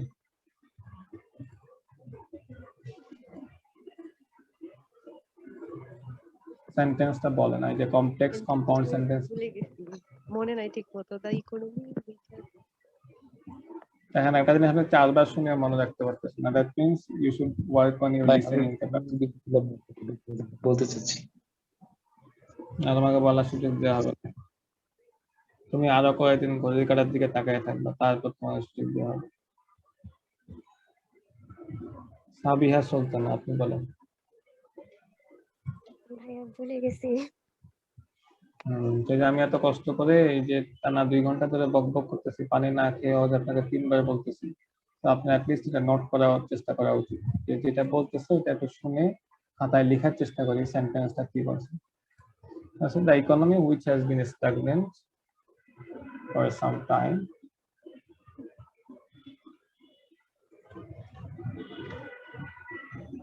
কেউ বলতে পারবেন সেন্টেন্সটা?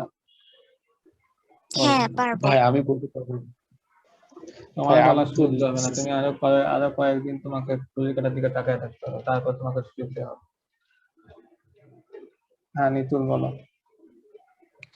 The economy, which has been stagnant for some time, has finally shown sign of growth, but job listing nevertheless remain same. Thank you Nitul, এত কষ্ট করে হচ্ছে মনোযোগ দিয়ে শোনার জন্য। Thank you. আচ্ছা, তো এই জিনিসটা কিন্তু বোঝার জিনিস। হ্যাঁ, কেউ যখন কষ্ট করে একটা সেন্টেন্স 3 বার 4 বার বলতেছে, whether you have to write in your brain or you have to write in your মানে নোটবুক, দুইটা একটা করতে হবে। যদি মনে করেন যে আমার ব্রেন অনেক ক্যাপাসিটি সম্পন্ন, I can write in my brain, do it. যদি মনে করেন না আমার ব্রেন সেই পরিমাণ ক্যাপাসিটি সম্পন্ন না, ইউজ ইউর নোটবুক। ওভার কনফিডেন্সে ভোগা যাবে না। বাট জব লিস্টিংস, এখন নাইম তোমাকে সুযোগ দেওয়া হলো, তুমি ব্যাখ্যা করো এটা কেন একটা কমপ্লেক্স কম্পাউন্ড সেন্টেন্স। এটা আজকের ক্লাসের মোটামুটি লাস্ট লেসন, এবং এরপর আমি সামারি করে সেশন শেষ করে দেব। ভাই প্রথমত হচ্ছে দি ইকোনমি, এখানে হুইচ যে কানেক্টরটা আমরা ইউজ করতেছি এটা হচ্ছে রেফারেন্সিং লিঙ্কার হিসেবে ইউজ করতেছি। Then has been stagnant for some times. এর পরবর্তী যে সেন্টেন্সটা হচ্ছে আমাদের but independent sentence, has been stagnant for some times. আর ফাইনালি যেটা আমরা লিখেছিলাম, has finally shown sign of growth. এখানে হুইচ আমরা কারেক্ট লিঙ্কারটা ইউজ করার কারণে এটাকে হচ্ছে আমরা কমপ্লেক্স সেন্টেন্স হিসেবে নিচ্ছি। আর পরবর্তীতে হচ্ছে আমাদের আর দুটো সেন্টেন্স আসছে, যেটা হচ্ছে প্রিন্সিপাল সেন্টেন্স হিসেবে আমরা ইউজ করছি, এই জন্য কমপ্লেক্স। ঠিক আছে, এখন নাইম শোনো। ঠিক আছে, থ্যাংক ইউ। তোমার কাছে একটা ফিডব্যাক দিই। তোমাকে যখন কেউ একটা জিনিস বলবে যে এই জিনিসটা হচ্ছে এটা কেন প্রমাণ করা, তোমাকে প্রথমত জিনিসটাকে ডিফাইন করতে হবে। তোমাকে আমি যখন বলছি যে এটা একটা কমপ্লেক্স কম্পাউন্ড কমপ্লেক্স সেন্টেন্স, তুমি প্রমাণ করো, তখন তুমি প্রথমে বলতে হবে what is compound complex sentence. আমি যদি নাই জানি আমি প্রমাণ করব, তো প্রথমে আগে বলতে হবে যে একটা কম্পাউন্ড কমপ্লেক্স সেন্টেন্সে অ্যাট লিস্ট দুইটা ইন্ডিপেন্ডেন্ট ক্লজ থাকে জয়েন্ট বাই কোঅর্ডিনেটিং কনজাংশন এবং at least one dependent clause.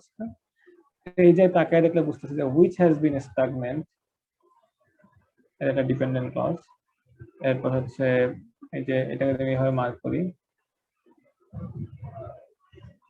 এটা একটা ইন্ডিপেন্ডেন্ট ক্লজ, এটা কোঅর্ডিনেটিং কনজাংশন আর একটা ইন্ডিপেন্ডেন্ট ক্লজ। তাহলে আমরা কি চেষ্টা করব, আমরা চেষ্টা করব একটা কমপ্লেক্স সেন্টেন্সকে কম্পাউন্ড সেন্টেন্স বানাইতে, আবার সেই কম্পাউন্ড সেন্টেন্সটা কি হবে কম্পাউন্ড কমপ্লেক্স সেন্টেন্স বানানো যায়। কোথায় চেষ্টা করব, যখন আমরা ভোকাবুলারি গুলো সাবমিট করতেছি, ভোকাবুলারি লেখার সময় কোনো জায়গা থেকে সেন্টেন্স গুলো দয়া করে কপি করব না, নিজে নিজে হচ্ছে সেন্টেন্স বানানোর চেষ্টা করবো। কারণ আপনাকে যদি একটা ভালো প্যারাগ্রাফ লিখতে হয়, আপনাকে ভালো সেন্টেন্স লেখা শিখতে হবে। একটা ভালো এসে লিখতে হলে আপনাকে ভালো প্যারাগ্রাফ লেখা শিখতে হবে। সো আপনাকে মাইক্রো স্কেল থেকে ম্যাক্রো স্কেলের দিকে যেতে হবে। তাহলে আমাদের জায়গা থেকে মাইক্রো স্কেলটা হচ্ছে সেন্টেন্স লেখা শেখা। তাহলে সেন্টেন্স আপনি কিভাবে লেখা শিখবো, সেন্টেন্সের মধ্যে কিভাবে আমি পরিবর্তন আনতে পারি, সেন্টেন্স ভ্যারাইটি আমরা যেটাকে বলি। সেন্টেন্স ভ্যারাইটি করতে হলে আমাকে আগে টাইপ জানতে হবে, কত ধরনের সেন্টেন্স হইতে পারে, simple, complex, compound, compound complex, active, passive, এরকম যত ভ্যারিয়েশন আনা সম্ভব ভ্যারিয়েশন আনার চেষ্টা করবো। এখন হচ্ছে সাফায়েত, কি অবস্থা বলো, তুমি আজকে ক্লাস সামারি করো, আমি শেষ।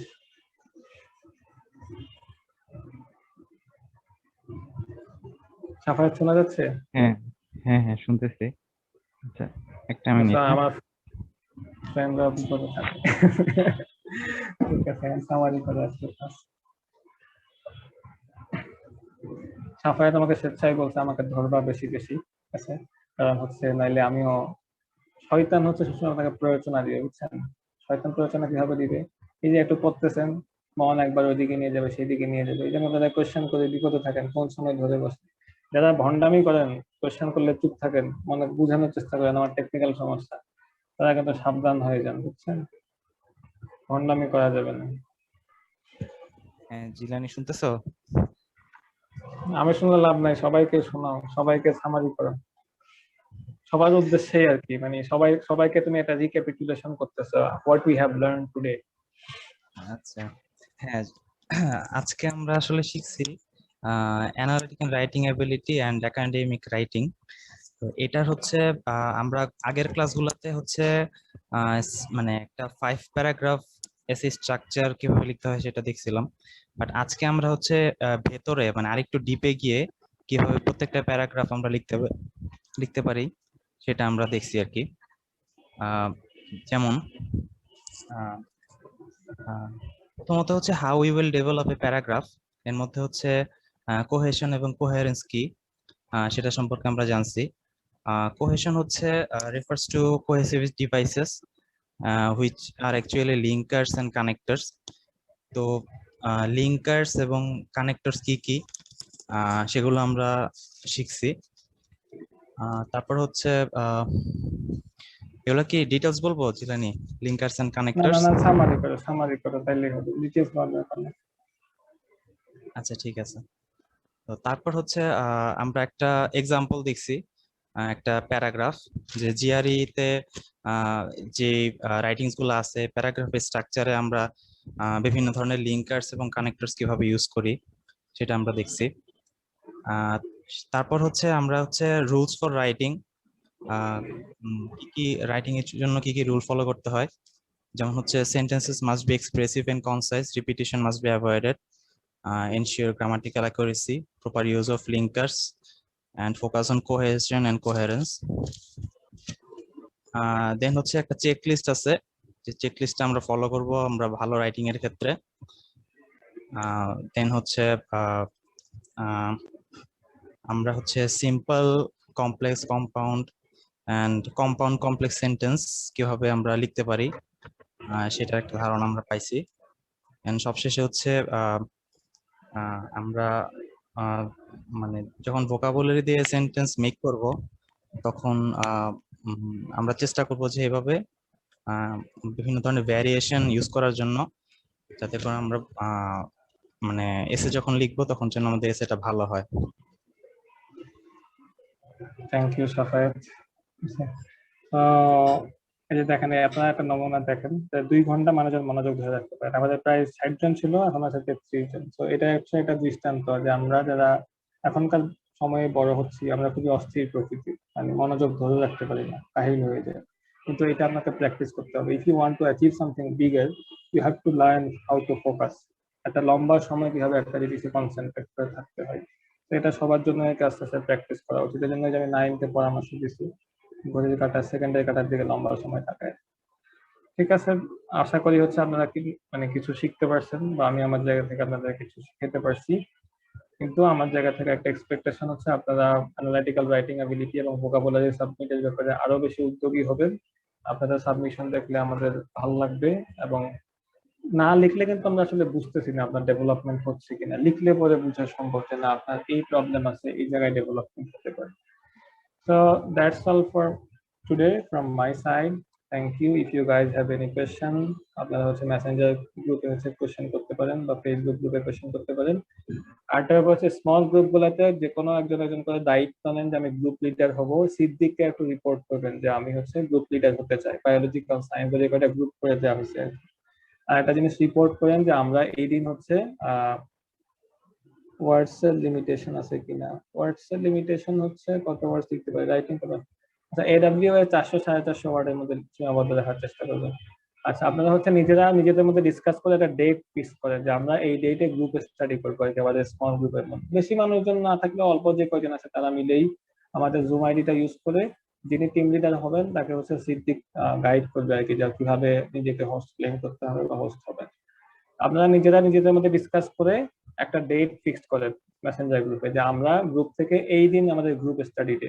তবে সবাই একই দিন সিলেক্ট করেন না, ভিন্ন ভিন্ন দিন সিলেক্ট করেন। যদি একটা গ্রুপ ডেট সিলেক্ট করে ফেলেন তখন জেনারেল গ্রুপে রিপোর্ট করেন যে আমাদের বায়োলজিক্যাল সায়েন্স গ্রুপ বা এই ওরা হয়তো আপনাদেরকে নাম্বারিং করে দিবে স্মল গ্রুপ 1 2 করে, এই ডেটটা বা সপ্তাহের এই বারটার এই সময়টা আমরা গ্রুপ স্টাডির জন্য নিছি, অন্য কেউ যাতে না নেই।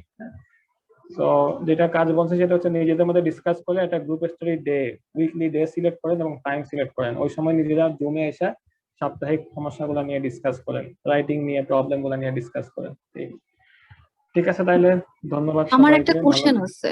বলেন সংক্ষেপে বলেন। আচ্ছা, ওই যে আমরা যে ইডব্লিউএ অ্যাসাইনমেন্টে সাবমিট করছি, হ্যাঁ, এখানে কি আমরা এখন ইন্ডিভিজুয়াল ফিডব্যাকটা কি পাবো? তাহলে আর কি আমরা বুঝতে পারবো যে আমাদের কার কোথায় ইমপ্রুভ করতে হবে রাইটিং এর ক্ষেত্রে। এই পরিমাণ সময় মনে হয় হবে না, তাও আমরা চেষ্টা করবো আর কি। আমি দেখি যারা দুই একজন হচ্ছে টিচিং টিমে যারা আছে ওদেরকে যদি একটু প্রিপেয়ার করা যায় আমরা চেষ্টা করবো আর কি, যে একটু ফিডব্যাক দেওয়া যায় কিনা। তবে একটু সময় লাগবে আর কি। তবে আমি যে সেশনে যেগুলো অ্যাড্রেস করছি আমি কিন্তু আপনাদের লেখাগুলো দেখছি, হ্যাঁ, দেখে আমি অ্যাড্রেস করার চেষ্টা করছি। আমি বললাম না আমি নানা জায়গা থেকে জিনিসপত্র নিয়ে আসছি, যেসব জিনিসপত্র ফোকাস করছি এগুলা নিয়ে অ্যাড্রেস গুলো লেখাতে আস্তে আস্তে ডেভেলপমেন্ট হবে। তবে আমরা চেষ্টা করবো আর কি যে কমেন্টে যে কজনকে সম্ভব হয়, একটু ডিফিকাল্ট আসলে এত মানুষকে ইভ্যালুয়েট করা, যে কজনকে সম্ভব হয় ফিডব্যাক দিতে যে আপনার এই জায়গাতে প্রবলেম, কোহেরেন্সে গ্যাপ আছে বা আপনার ওয়ার্ড রেঞ্জ আর একটু বাড়ানো উচিত, এইসব জায়গা থেকে হচ্ছে সাজেশন করে। গ্রামাটিক্যাল অ্যাকুরেসির জায়গা থেকে আপনারা যেটা করেন গ্রামারলি দিয়ে চেক করার চেষ্টা করেন আর কি। হ্যাঁ, আর কারো কোনো কোয়েশ্চেন? আশা করি নাই। তো থ্যাংক ইউ গাইস 2 ঘন্টা এতক্ষণ মনোযোগ সহকারে শোনার জন্য। আসসালামু আলাইকুম।